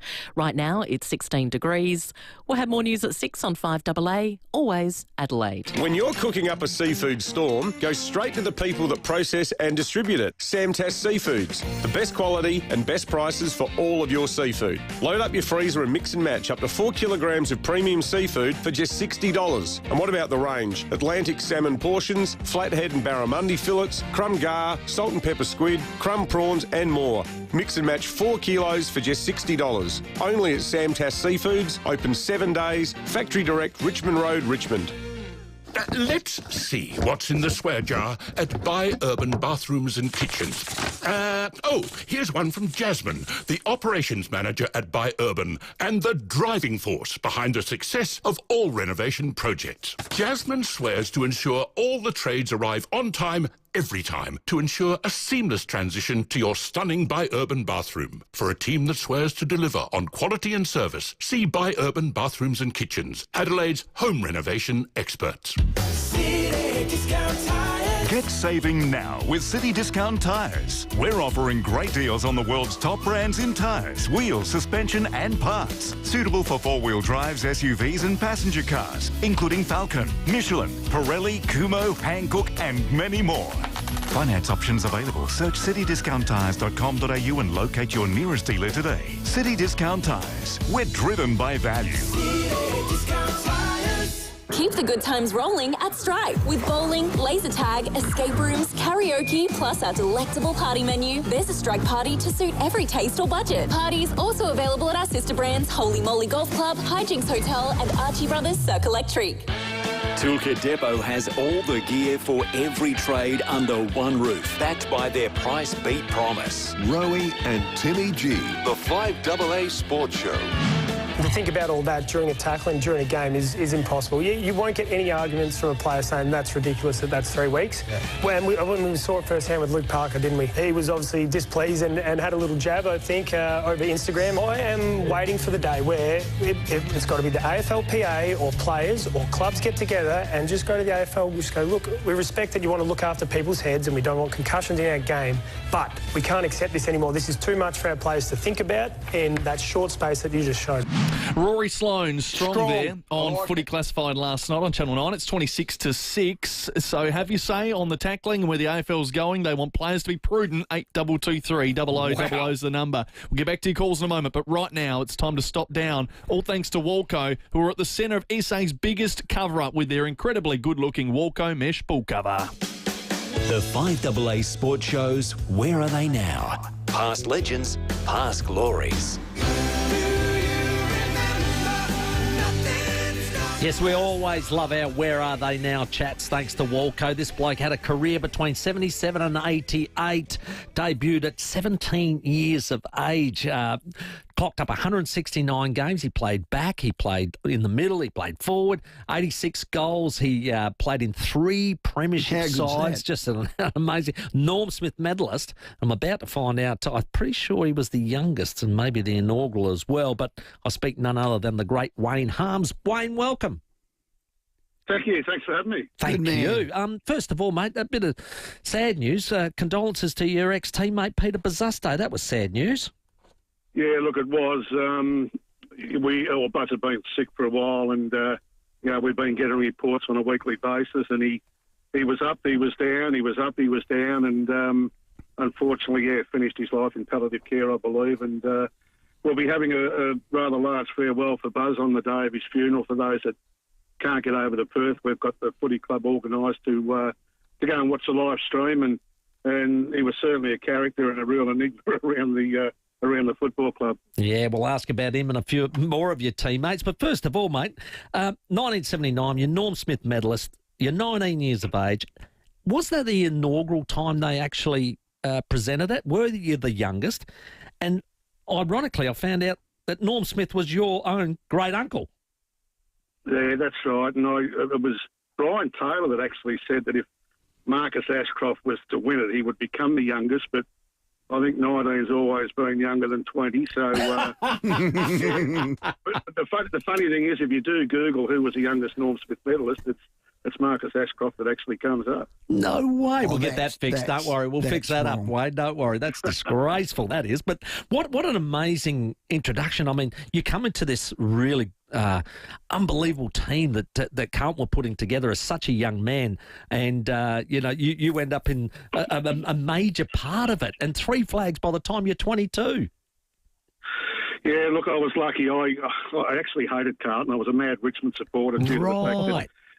You mentioned that Norm Smith was my great uncle, but Len Smith was my grandfather, and I grew up being a Richmond supporter. Len passed away when I was 7. Tommy Hafey took over from Leighton.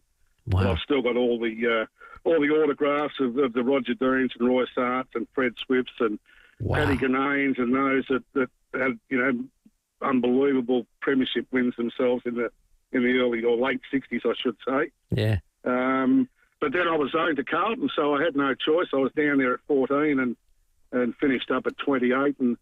But people talk about the early days, and the good thing was that the sprinkling of the young and the old. So the Jeselinkos, the Armstrongs, the Joneses, the Dools, the Mackays, and then came myself, the Buckleys, the Sheldons, the Alex Marcuse, that were all, there was probably 10 or 12 years difference between the eldest.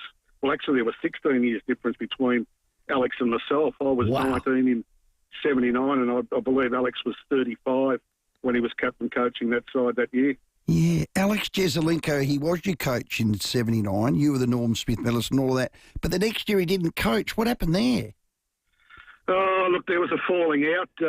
George Harris and Jezza decided to leave the club. Alex obviously went on to St Kilda, the captain coach there for, I think it was 1 or 2 years. Percy took over in 1980. Then we were short in a game against Collingwood in the preliminary. And then went on to win 81, 82. And look, I still say if things had gone the right way, we probably could have gone down with the greatest, like the Melbournes and the Collingwoods, to win 4 in a row. Yeah, God, for that 1 year. 1977, we go back there, your first year, you're just a 17-year-old. Your captain was Robert Walls, and then toward the end of your career, he was your coach. What was Wallsy like? Oh, gee, that's a big question. Early days, fantastic. My last year, not real flash, but we kind of butted heads, and we left on fairly awkward type terms. But look, at the end of the day, that's football. And I was 28 when I actually walked away from the club, and my wife and I at that stage were heading up to Sydney to play under Cole Kinnear and for the Sydney Swans, and I decided very late in the negotiations to stay in Melbourne and basically walk away from football, league football. The interesting thing, that next year, Robert Walls was sacked 6 weeks into the season. He was. Alex Jeselinkos asked me to come back in that season of 1989, I think it might have been. And I opted not to and finished up playing half a season with Brunswick in the amateur in the VFA over here in Melbourne. So you're a long time retired, 28 years. You look back now, do you wish you had said yes to Alex, or you wish you could have made it up with Wolsey? Because, God, they play to their 38 now. Yeah, they do. Well, look, I probably pig-headed in those days, and none of us could seem to, mend ways. But look, it's the worst thing was I played, as you mentioned, 169. I played some state games and night games, and I finished on 194. And when my grandfather was coaching the state side in 1960, when I was born, he was over there with all the hierarchy of the VFL and put me down to be a member of the MCG. So at 27, I got my provisional membership, and I thought, I've only got 6 games to go. I cancelled the provisional membership at the MCG, and then I walked away from footy 2 weeks later. Now, Wayno. Hey, John Elliott, old pig's ass. What was he like for the club? Did you get on well with him? Yeah, he was honest. John was John. He called a spade a spade. He loved to drink. He loved to smoke. He probably fitted in very well with the Carlton football players of those days. Yeah. We all liked a good time off the field, and we knew when it was work time, obviously game days, but he was just basically one of the boys, and he was hard, but he was honest, a bit like George Harris back when I first started. Okay. George he was black or white. He didn't mix the two. He was never undecided in the decision he was going to make, but both very good for the football club. Well done. He didn't like the ATO, but he liked paper bags. It was a paper bag era back then. Did you get any paper bags, Wayne Harms? No, they missed me. The ones I used to get were probably the ones you'd put on a a doorstep at night and light them. You know, when you play Oh, that's funny. Oh, that's gold. Yeah, local boys get nothing. I saw Mark McClure speak one day, and he was talking about the Monday Night Club, and apparently there was a group of Carlton players in that era that used to like to go to a certain pub, and I can't remember the name of it, but he said that was routine, and it actually helped bond us together. Do you visit or pay a little visit on those Monday nights? Or you have to turn left out the club to get to the pub, or you could turn right to go home, and I'd be fighting with the steering wheel whether I'd do it or I don't. But I wasn't one of, put it this way, I wasn't one of the regulars. I won't put too many names in, but certainly Jim Buckley. He was first there to welcome everyone.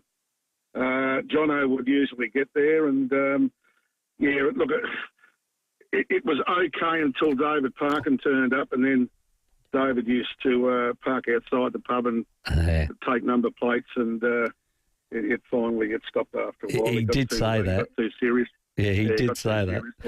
Look, as a player, you were fantastic to watch. You're explosive. Your vertical leap was phenomenal. You had power and speed and the like. When did you know at a young age? I reckon I can make a fist of this game. Oh, look, I love footy. I loved cricket, and that's really, in the old days, that's all we had. You know, I was fairly handy at golf. I picked up a junior job at one of the local golf courses here as a 15-year-old because I was politely asked to leave school in Form 3. Actually, second time around Form 3. So I actually got thrown out of school to play golf, and at the same time, Carlton asked me. I played in the Victorian schoolboys and won the national medal for that, the under-15s. But I really wanted to pursue golf, but Dad said, go down to the under-19s. I was only 15 at the time, and I was playing against some big boys and playing with some big boys, and actually one of your guys over there, DB Mackay. Yeah. I spent a bit of time on radio and television over there. I caught up with David during gather round, and it was certainly interesting times playing against some of these big 19-year-olds, and I won the best and fairest in the under-19s in my first year as a 15-year-old, and I thought, well, I might stick with it and just see how it goes. You had some incredible teammates that you played with, and we mentioned Buzz there, Peter Bazzasto. Of course, Kenny Hunter came over from the West as well. And everyone's favourite. Yeah, I was going to say, you just had some amazing players that you played with. Who was the guys that I suppose that you admired at the way they went about it, and who were the larrikins? Oh, well, I'll go through the good ones, and I apologise if I miss any, but the back line kind of read Bruce Dool, Jeff Southby, there's a couple of household names. Rod Austin, we had the likes of Rod Ashman, probably the best rover Carlton's ever had. It was just full of superstars. Barry Armstrong's, Trevor Keogh's, Percy Jones, Alex Jesselenko. So, again, they're all household names. And the sprinkling of these young guys that came through at the right time. And it's an amazing game, football, guys. Like, you get a group of people that come from all around Australia. You mentioned Kenny, you mentioned, Peter Bazzasto, and there was the Ross Ditchburns and the Warren Ralphs and Phil Malins and all these guys. And we became this unit of just an unbelievably tight group of mates. We knew every square inch of each other. We knew our strengths. We knew everybody's weaknesses. And we clicked as a side, and it's just the most beautiful memories you can have. The older you get, they're just very special memories. And you talk about, I brought up Rod Ashman, and we talked about Mark, and unfortunately they're both suffering right at the moment with some illnesses. I heard your preview just prior to coming on. I think it might have been Rory Sloane was talking about head-high hits, and both Rod and Mark, who had multiple hits, and they're both, suffering with dementia at the moment. It's a horrible thing, and I totally agree. They've got to look at it. They've got to be mindful, but they've also got to be aware that a lot of these things are just accidents. Yeah. They've got to be prudent, Wayne. They've got to be prudent, apparently. We've got to be prudent now as modern footballers. Have you heard that term being used? Well, I'm third. I just said earlier, guys, I'm third form educator, so I really don't know what that means. Yeah, well, I had to look it up as well, mate, the word print. I couldn't spell it. Hey, we've got a number of texts. You've got to ask Wayne Harms. In the 79 grand final, when you ran that ball down and you strapped it or cracked it back in 20 metres to the foot of Ken Sheldon to gleefully guide it through for a win, and the Blues went on to win that grand final. Here's the question, and this is from a bloke called Ken. Was that ball out? His last name doesn't start with S, does it? Wayne Harms, was that ball out? Well, it's been proven as in, Wayne, hasn't it? It has been, but I don't know if you guys play golf, but when you hit the perfect golf shot off the tee, can you ever recall the actual club hitting the ball? No. I don't know if too many people can remember that. And look, it has been shown. I think it was Rhett Bartlett has got it amazingly after 45 years. I don't know what happened to the first 45, but what it's done, it's put a bit of a damper on my appearance earnings, because if it's shown to be in, I can't really stuff around with the Collingwood supporters and with those maggots that it was actually out. Yeah, the cashies. It was a legendary moment, and it is, and it stands up to the test of time. It hasn't defined you, but when I think of Wayne Harms, I think of that moment, Wayne. Yeah, look, it has defined me. Okay. And it's a question I get asked every day. And there are times where I and this sounds a bit silly, that I wish it hadn't happened, because, you know, I initially I had death threats. I had letters coming to the club. Jeez. I was threatened to be shot in the street and tracked down and things like this. But then you got to think, well, at the end of the day, like, you know, no one puts their names to letters and threats like that. So, you know, you just get on with life. But I was even asked this morning up at the shopping centre. I went shopping early this morning, and someone came up and asked a question, was it there or out? But, you know, you just play with their minds and ask who they barrack for first, and then you can either make them very happy or send them away very upset. Well, part of that was Toyota did the legendary moments, and the two comedians, you know, lifted up poor old Jezza in a harness and the like, and got Lee Matthews to bump into a post. But they did yours, and you had to go on the old slip and slide and punch it back in, which I just absolutely loved. It was fantastic. Was that fun making that commercial? Well, it was until I went on the slippery. I had to slide along, and when you watch it, everything's on right hand, right foot. But we had to do it because some of the cameras must be flipped around. Reversed. So I had to pick it up with the left hand, kick with the left foot, and slide and hit it with my left arm. But on the last actual take of that, as I slid on an angle, and one leg was on the mat and one was off, and I actually finished up tearing my groin. Oh no! Oh no! We had to get a doctor to the set. The other thing was that the ridiculous money they pay for ads was, I actually made more for a 12-hour shoot with Toyota than what I did playing my whole career of football. Wow! Ridiculous, Wayne Harms. It's either really good or really sad. Well, I was telling the team over in Adelaide at the Bartley Tavern last gather round that in 1979 of that grand final, my yearly wage was $1,500. Oh, no. And the club offered each player, however many games they played that year, they got a $50 bonus for each game they played. So if you played 20, you got a $1,000 bonus. If you played 6 games, you got $300. Nowadays, these players are earning up to $100,000 a month. Unreal, isn't it? It's phenomenal. You wouldn't swap eras, but Wayne. Yeah, that's true. You wouldn't swap three flags. I wouldn't, because look, I've been down the club and I've watched them go through one of their daily training sessions, and I think I would have walked away after 8:30.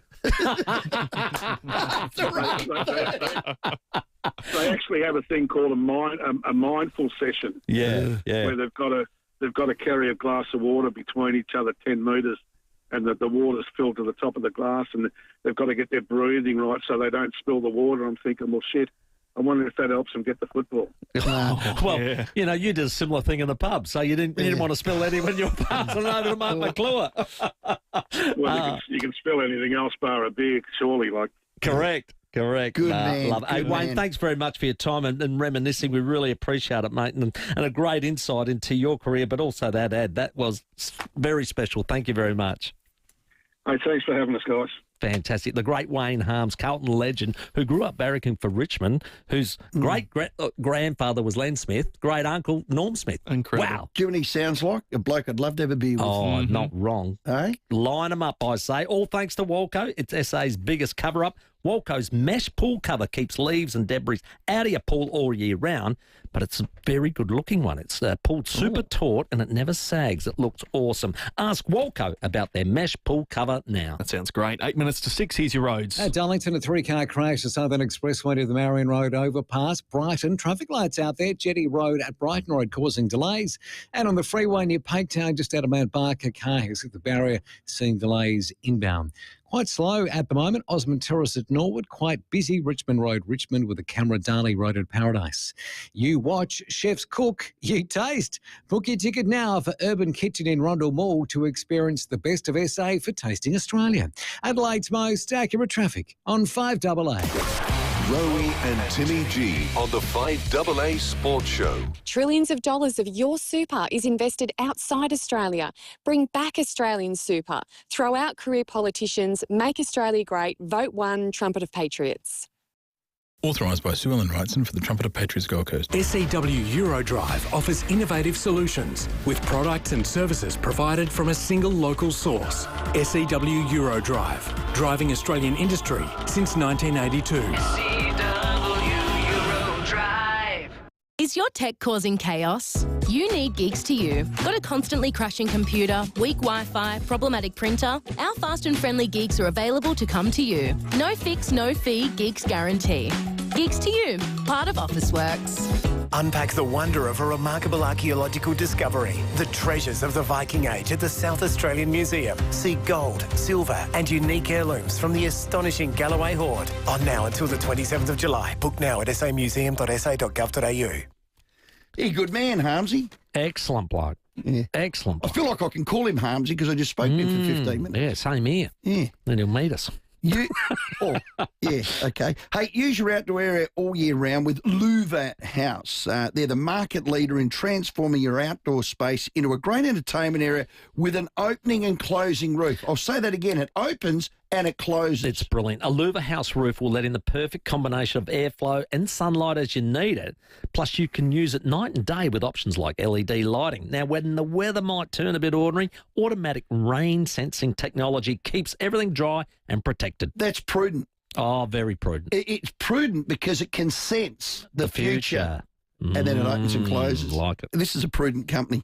Visit the showroom to see for yourself. Everything is manufactured right here in SA from the highest quality materials, which is also distributed, is that the word, across Australia by a family-owned and operated business. Yeah, so make sure you tune in after our show, 6:30. It's Driving with Dixon, proudly supported by Rod Webster of Louva House, which is great. Made his debut for Lobethal just last week, kicked a couple of goals and had a win. So plus you can call his team today to organise a free, no obligation design, measuring quote, and they'll even come to you. See the light with Louva House. Visit louvahouse.com.au.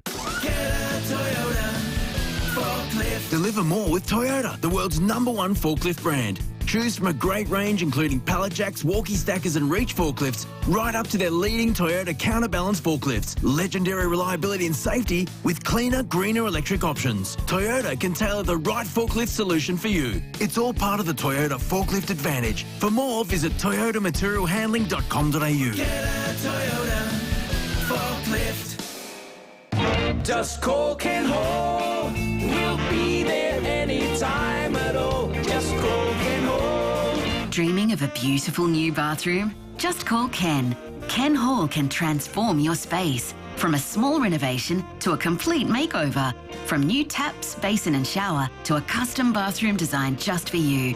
There's nothing Ken can't do. Working for you since 1983, just call Ken.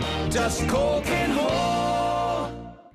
Toolkit Depot has all the gear for every trade under one roof, backed by their price beat promise. Rowey and Timmy G, the 5AA Sports Show. 4 minutes to 6. Your calls 8223 0000. We'll talk World Game with Adelaide United's women's coach very soon, and Bharat Sundaresan to join us.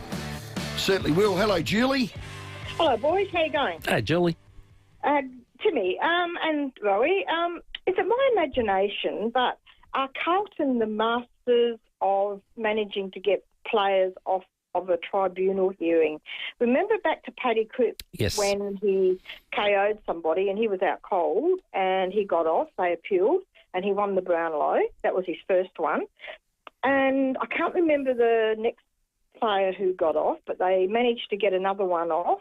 And now they've done the same thing again. They just seem to be the masters of being able to go to a tribunal hearing, appeal, and walk out very happy. Well, maybe their advocate can talk the same lingo, like prudency and prudent and duty of care and all that sort of stuff, because it makes a mockery of it, Julie. I'm with you. You're right. Yes. Julie, I had a text come in just as you were saying that, saying that, Chera gets off because their legal person's a gun. And it shouldn't come down to just the advocate being able to do that. They reckon they should give Carlton the legal premiership because they've done very well, to Julie's point. So, well, Chera plays and hinges out, and that's a big one. It's going to hurt the Crows. It certainly is. Have your say. We'll get your calls on the air after 6, 8223 0000. But right now, time for the news. Rowey and Timmy G on the 5AA Sports Show. When I say we're building Australia's future, I'm talking about your family's future. More tax cuts and more energy bill relief to make you better off. We're opening more free Medicare urgent care clinics. More bulk billing will make it easier for you to once more see a GP for free. And we're investing in a skilled workforce to grow our economy and reduce our kids' debt. We're building Australia's future. Authorised P. Erickson, ALP Canberra.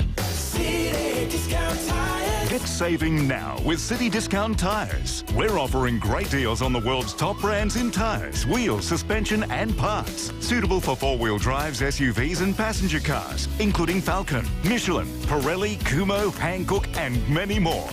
Finance options available. Search citydiscounttyres.com.au and locate your nearest dealer today. City Discount Tyres. We're driven by value. Gentlemen, are you getting up 3 or 4 times a night to pee? Caruso's Prostate Ease Max relieves the frequency of nighttime urination in men with medically diagnosed benign prostatic hypertrophy or enlarged prostate.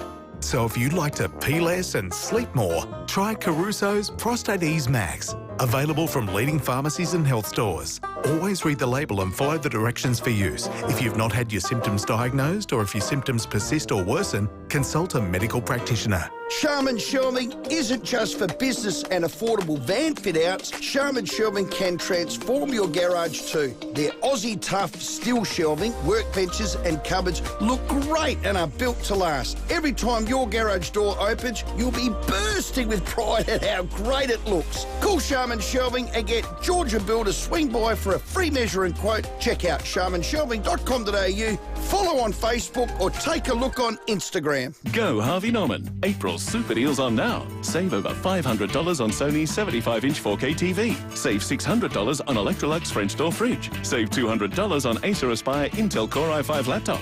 Save $350 on Samsung Galaxy S24. 10% off already low prices on selected big brand mattresses. And X-Display and floor stock furniture priced to clear. More super savings in store and online. Harvey Norman April's super deals. Best prices guaranteed. Conditions apply. The very latest news and information. This is 5AA News. Always Adelaide. Down to 9 tonight, sunny tomorrow and 21. With the 6 o'clock news, I'm Mel Usher. Experience the smooth, rich flavour of McCafe today. Expertly crafted by trained baristas, just the way you like. Operation Eclipse continues. Police have seized more than $1.7 million worth of vapes and illegal tobacco and over $80,000 cash following a truck stop at Port Augusta. The seizure resulted in the arrest of a 32-year-old man and a 62-year-old man, both from New South Wales. The pair were charged and fronted court. They've been remanded in custody to reappear in July. So far, Operation Eclipse has resulted in 35 arrests for offences including blackmail, arson, money laundering and serious criminal trespass. A .22 lever-action rifle has been located during the search of a house at Elizabeth South. Officers went to the address at lunchtime today. A 56-year-old man was arrested and charged and refused bail ahead of a court appearance tomorrow. The latest inflation data shows another interest rate cut is possible. Headline CPI has remained steady for the year to March at 2.4%. Once the price of volatile items like energy and petrol is removed, underlying inflation also improves. Federal Treasurer Jim Chalmers says that is what the Reserve Bank looks at. This is a powerful demonstration of the progress that Australians have made together under Labor on inflation and on the economy more broadly as well. Inflation was much higher and rising very sharply when we came to office. A Victorian court has heard how alleged mushroom cook killer Erin Patterson lied about having cancer as details of the infamous lunch were revealed. More from Kiara Parker. The Crown prosecutor says Erin Patterson invited relatives to her Leongatha home in 2023 to reveal she had cancer and used the false claim to explain why her children weren't present. A court has heard Ms Patterson served her beef Wellington on a different, smaller plate to her guests. Nanette Rogers SC says the mother of two deliberately poisoned with murderous intent, pretended to also fall ill and disposed of her dehydrator to conceal what she had done, but her lawyer says she just panicked.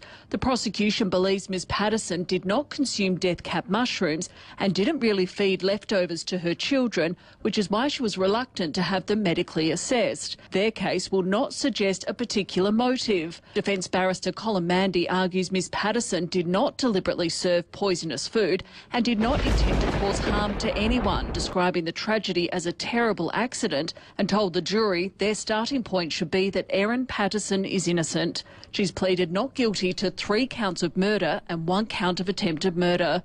4 of the 5 Asian elephants who call the Minato Safari Park home have now arrived. Tang Mo and Pak Boon were welcomed today after a 22-hour road trip from Taronga in Sydney.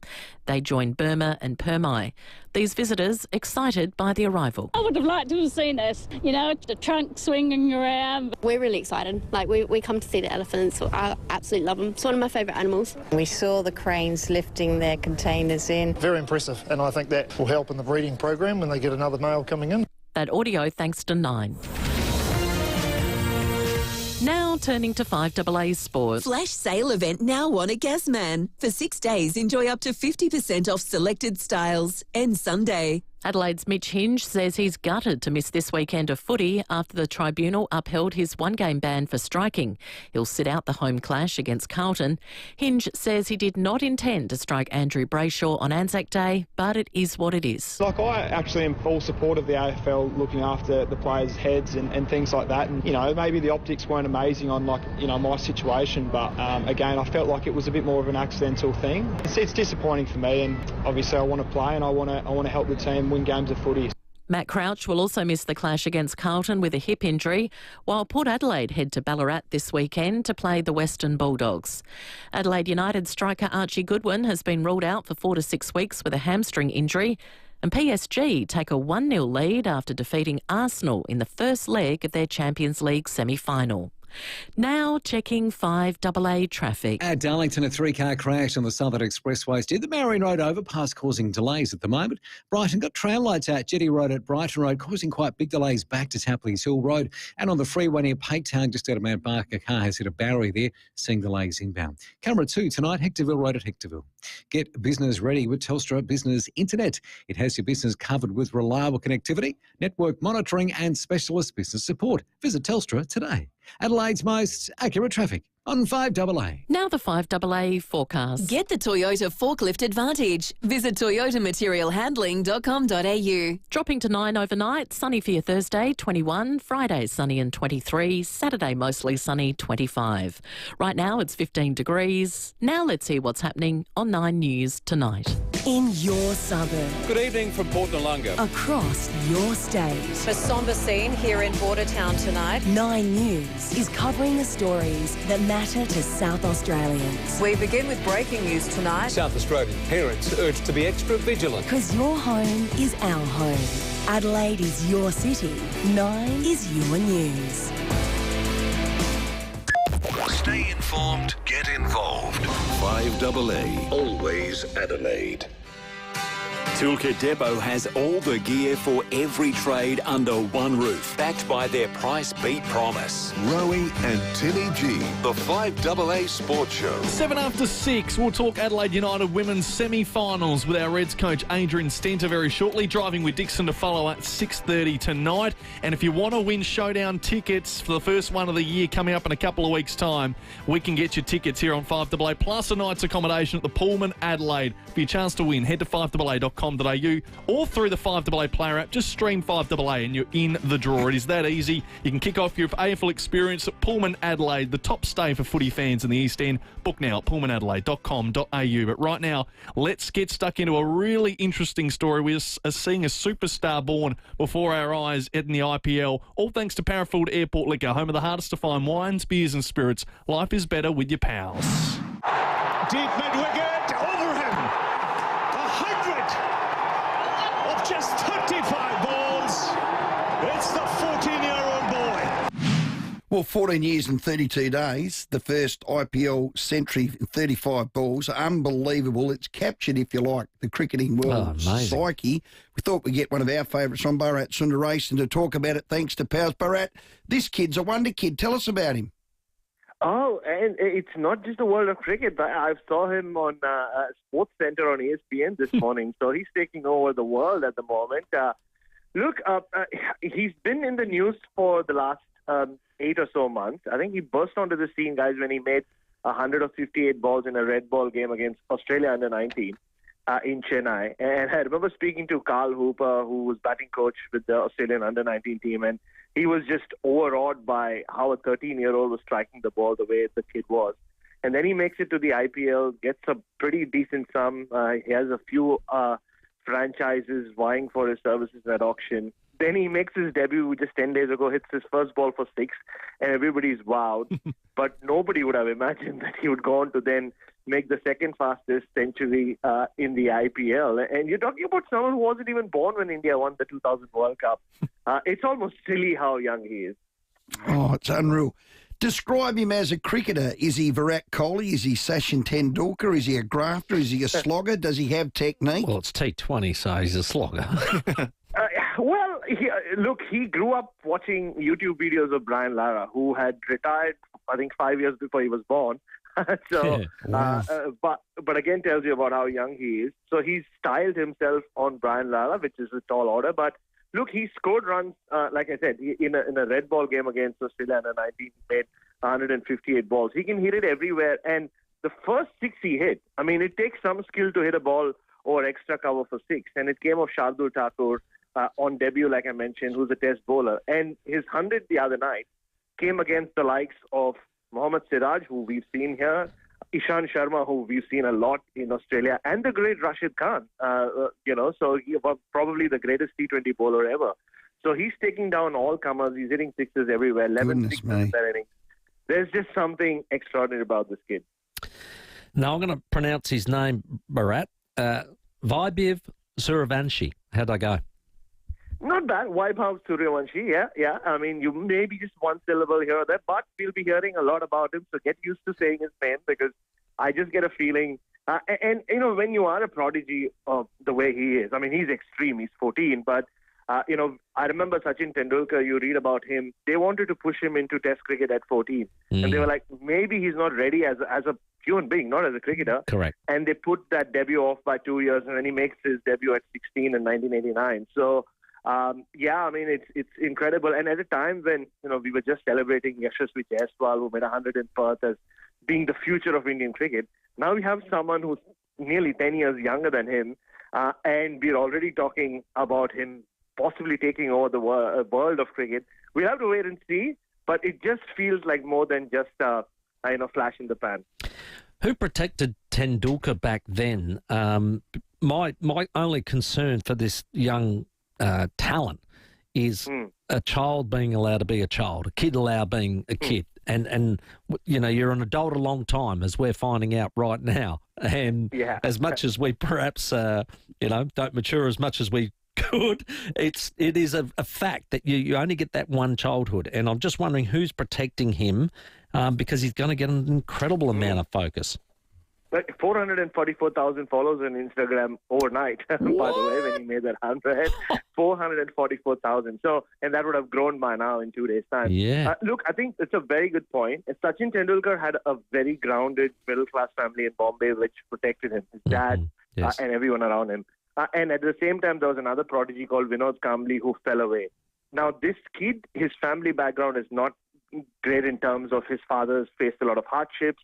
He tried his hand doing all sorts of odd jobs in Mumbai, didn't work out, went back home, sold his farm, and he's made his child's dream alive. The one good thing for this kid is Rahul Dravid is Rajasthan Royals coach, and Rahul Dravid in his time as under-19 coach for India made sure that all these young kids who were making a lot of money were doing the right thing with money and saving up and making sure they had better perspective about life, where cricket is just a part of what you do. So I'm glad that he has Rahul Dravid with him. Previous Lakshman was his first coach in junior cricket, so he's got good people around him, and hopefully they take care of him. And you're right. I mean, that's so important. 14, and he's just 14. It's not even like he's been 14 for a while. Oh, God, I think back, Bharat, what I was doing at 14, and it wasn't swinging a willow. We're not saying it on air, eh? No! A couple of magazines under the bed and all sorts there, Bharat. I mean, mate, thanks for your time. That's a great insight to him. Look, we love talent. Timmy and I just love talent. This kid's talent. Let's get to see the best of it, and I'm sure he'll be nurtured into that. And when he's on Australian shores, you'll get people through the doors. Bharat, thanks for your time. No worries at all, guys. There is a white ball series coming up later this year. Who knows? Maybe he'll be in the squad. Yeah, well done. Yeah, great call. He made 101 off the 38 balls. He's 14 years and 32 days. It's the second fastest, only behind, I reckon it was Chris Gale off of memory. Yep. 94 of the 101, so 94 of the runs of the 101 were boundaries. This kid doesn't like to block. Well, there's no quick singles or rotating the strike. It is T20, and he's in the right frame of mind for that. I read a bit about him. It's his downward swing. So the speed of his downward swing. So everyone can go back, but it's the downward swing. I don't know what that means. I read it, but apparently it's very good. Well, it's like club speed in golf, I was just about to say, it's like golf. It's slow back and fast coming through. So God, 14 years. That'll be me tomorrow morning. 30 days. Whack. I reckon I was trapping rabbits, camping. Yeah, great fun. Probably hadn't had my first beer. But probably got my first zip. But back to being a kid. I was a kid. It's important to have a childhood. That is a really good point. You only get one. That's a really good point. Yeah, let's not wreck him. Let's all the best to him, but he certainly is a talent. Wow. That is Bharat Sundaresan, our pal. He's a pal without a doubt. Special drop, you want one? Go to Pals. They'll have it. Parafield Airport Liquor. It's the home of all the hardest to find wines, beers and spirits. Yep, life's better with your pals. Hot off the press. What? So, some news at 6:15 from the AFLPA. Rory Sloane asked for it. He got it. For them to step up and say something about the MRO and the tribunal. A statement has been released by Paul Marsh in regards to what's happened in the last 24 hours. This is what the AFL Players Association have said. While the players understand that protecting the head is critical, there is also a sense among them that the MRO and tribunal systems are currently too rigid, leading to confusion over the decisions that are being made. What is asked of players in split seconds is, at times, unrealistic. We note the AFL's comments today about reviewing the system, and we would support that in as quick a time frame as possible. And as part of that, there should be a consideration given whether or not the current practice of sanctioning outcomes over actions is appropriate. Nailed it. He's nailed it. To be noted as well, that's the second time they've had a crack at the MRO and the tribunal, the AFLPA, in the last 2 seasons. So they're starting to really clamp down on the AFL on this issue. Well, it'll move now because the AFLPA are involved. Well done, Rory. Well, let's hope. Let's hope.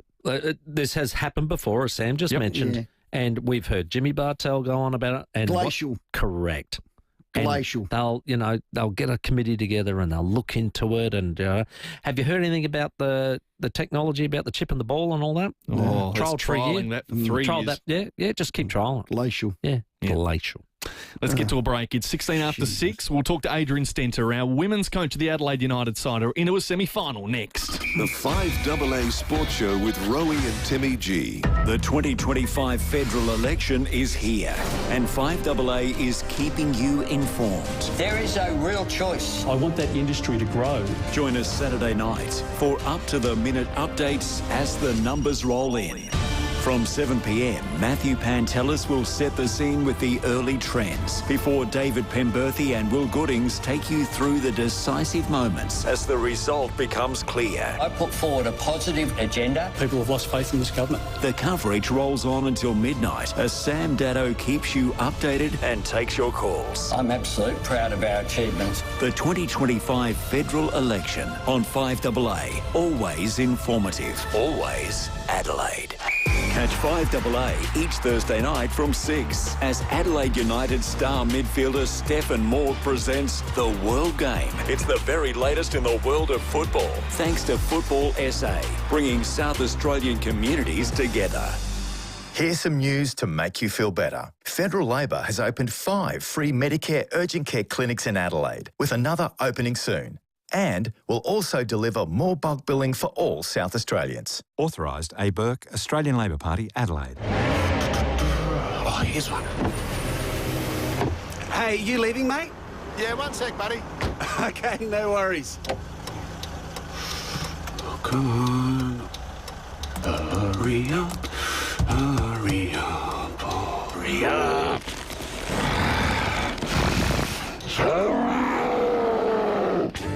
Parking turning you into someone you're not? Search UPark app today. Right Price, Adelaide's best in heating and cooling, has risen to new heights. Literally, Right Price are now your roofing people too. Same exceptional service, value and quality. From total roof replacement, including tiled roof installation, to tile roof repairs, cleaning and painting. And for peace of mind, a rock-solid quote. So the only surprise you'll get is how magnificent your roof and home looks. Do it right. Visit rightpriceroofing.com.au. You can get your roof right at Right Price. When you're cooking up a seafood storm, go straight to the people that process and distribute it. Samtas Seafoods. The best quality and best prices for all of your seafood. Load up your freezer and mix and match up to 4 kilograms of premium seafood for just $60. And what about the range? Atlantic salmon portions, flathead and barramundi fillets, crumb gar, salt and pepper squid, crumb prawns and more. Mix and match 4 kilos for just $60. Only at Samtas Seafoods. Open 7 days. Factory Direct, Richmond Road, Richmond. Just call Ken Hall. We'll be there anytime at all. Just call Ken Hall. Dreaming of a beautiful new bathroom? Just call Ken. Ken Hall can transform your space. From a small renovation to a complete makeover. From new taps, basin and shower to a custom bathroom designed just for you. There's nothing Ken can't do. Working for you since 1983. Just call Ken. Just call Ken Hall. When you hear Vinnie's SA, what comes to mind? Is it crisis centres for men and women in Adelaide? Or Vinnie's Society members visiting homes, delivering food, baby bundles and other essentials? Do you think of the crisis line, offering support during life's most distressing moments? Or the thousands of meals prepared so vulnerable people don't go hungry? Vinnie's is so much more than your local op shop. Donate or volunteer today. vinnies.org.au/SA. At SEW Eurodrive, we keep Australian industry moving with innovative drive technologies and unmatched service. Our 24-hour emergency breakdown service minimises downtime to maintain productivity. Toolkit Depot has all the gear for every trade under one roof, backed by their price beat promise. Rowey and Timmy G, the 5AA Sports Show. 20 minutes after 6, very shortly, driving with Dixon from 6:30 on 5AA. And you can visit Adrian Bryan Hyundai and take a test drive today to find your perfect Hyundai at A-Lifts Road, St Mary's. We're on the live stream on Facebook and YouTube. Who's this? Counting the beat. Is too hot. It was on the tip of my tongue. 1980. I was going to say 81. Well, it's exciting. Our Reds women, they have won their first ever final. It was 1-0 versus Western United. It was here at the elimination final at Cooper Stadium in front of 3,000 fans. We're going to try and double that this week because we are coming back to play Melbourne this time, Victory, at Cooper Stadium, Sunday at 3:30. That is the kickoff, and we want to win. Massive crowd. Want to win at home and get it happening. So we got the coach on the line, Adrian Stenter. G'day, mate. Hey guys, how are we going? Not too bad at all. I'm playing at Regency tomorrow at 8:52 if you want to hit, mate. Just for your knowledge, Adrian rocked up to Royal Regency one day and I said, "You want to hit with us, mate?" And he said, "Timmy, it's me, Adrian." So we played around. You hit him a lot better than I do though, mate. I'm not sure about that, but yeah, I might see you tomorrow morning. I'll see how I go after I drop the kids off at school. Good man. That's what I'm doing too. Hey, buddy, you said it's probably not our best, but gee, that's credit when you can win and that happens. Yeah, absolutely right. We found a bit of a different way to win on the weekend because normally we're a fairly attacking side and we're dangerous up front and can score a few goals and put our opposition under pressure. But I don't know if it was the occasion or the history that was on the line. But when we started well and went 1-0 up and then just went into our shells a little bit and probably didn't play as well as we would have liked in the second half. But we're resilient and managed to defend our goals strongly and hold on for the win, which was very pleasing. Yeah, I agree. I thought we owned the first and they owned the second, but they didn't get one in. Now, your keeper, Jenkins, wow. She doesn't mind charging at them, does she, when they're oncoming? No, she's very brave and has had a real breakout year. She started the year as our number 2 and got her opportunity in round 1 because our first-team keeper got an injury and she's held her spot all year and been called up to the New Zealand national team as well. So she's had a great year and 8 clean sheets and she's gone from strength to strength. So it's been fantastic to see her growth and development. Adrian, can you find your best form and is your best good enough to beat Melbourne Victory? Because that's the confidence the girls needs and we can say it is. What about you? Is your best good enough? Oh, absolutely our best is good enough.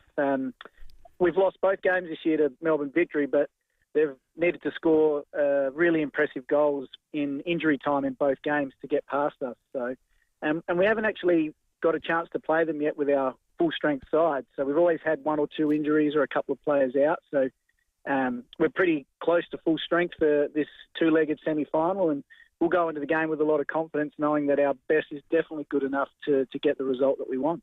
We call it the original rivalry that's in the men's, Melbourne Victory versus the Reds. Is that rivalry filtered through to your team? Yeah, absolutely that rivalry filters through. We probably just haven't upheld our end of the bargain over the years. We've been in the competition for 17 years and Melbourne Victory's probably had the wood over us during that period of time, but it's about time we stood up and got a few back. And I can think of no better way to do that than a 2-legged semi-final against a team that, over here in SA that we love to hate. I tell you, I love that rivalry. There's no doubt about that. Now, a couple of moments in the game that I loved. Firstly, the score was excellent. That set piece, the setup of the corner, the header that goes in from McNamara, you must have gone, gee, that's stuff that, you train sometimes and you go, that's almost picture perfect. Yeah, it was fantastic, wasn't it? Now, our set pieces have been a real threat for us all year. I think we've scored 15 goals from dead ball situations, which is an outstanding return. And we've got a fantastic player in Emily Condon, who's a capped Matilda, and she takes them on her left and her right from both sides and can usually hit the spot. So she's an extremely talented young individual. And even our goal scorer, our centre-back, Matilda McNamara, on the weekend, she's also a capped Matilda as well. And, yeah, she just rose higher than everyone else and smashed it into the back of the net. So we think we're a real threatening team from set pieces and dead ball situations, and hopefully we can put some pressure on this weekend with that as well. Now, I just want to check on the welfare of one of your players. There was an early free kick around about the 15-minute mark of the first half. Western United took it. They kicked it straight into our defensive wall, whack, right in the face of one of our players. She okay? Because I thought she might have got a nasty nose injury out of it. Yeah, no, she was fine, actually. That's Dylan Holmes. She's our vice-captain. That was Dylan, was it? That was our 100th game, wasn't it? It was our 100th game the week before, and it was Isabel Hodgson's 100th game in the elimination finals. We've had back-to-back 100-gamers, and which is not easy to do in our competition because when we started, there were only a few games in the season. But no, Dylan played on the rest of the game, stayed on the field for the whole time, and she's been out at training this week and is fine. So she's a real trooper and a great leader in our team. You've sort of got your squad back to almost full strength, haven't you? You said you're still managing the minutes for like Erin Healy and Chelsea Dorber and the like, but you're just about at full strength, aren't you? Yeah, only one player is unavailable this week, and that's young Zoe Tolland, who unfortunately pulled her hamstring in the last game of the season after playing almost every minute of every game for us. So she was pretty upset and pretty devastated if you saw the scenes. She'll be out for the rest of the final series, unfortunately. But apart from her, everyone's fit and firing and ready to go. So it's a real credit to our conditioning and medical staff that come this point of the season, we've almost got a clean bill of health. Well, peaking at the right time is an art, and it's an art of good management. I feel that's what you got. You said you're good enough. It's Perth, Melbourne victory. The first leg is here at home. Adrian, all the best. We want everybody that can possibly get out there. What's it, 3:30 kickoff?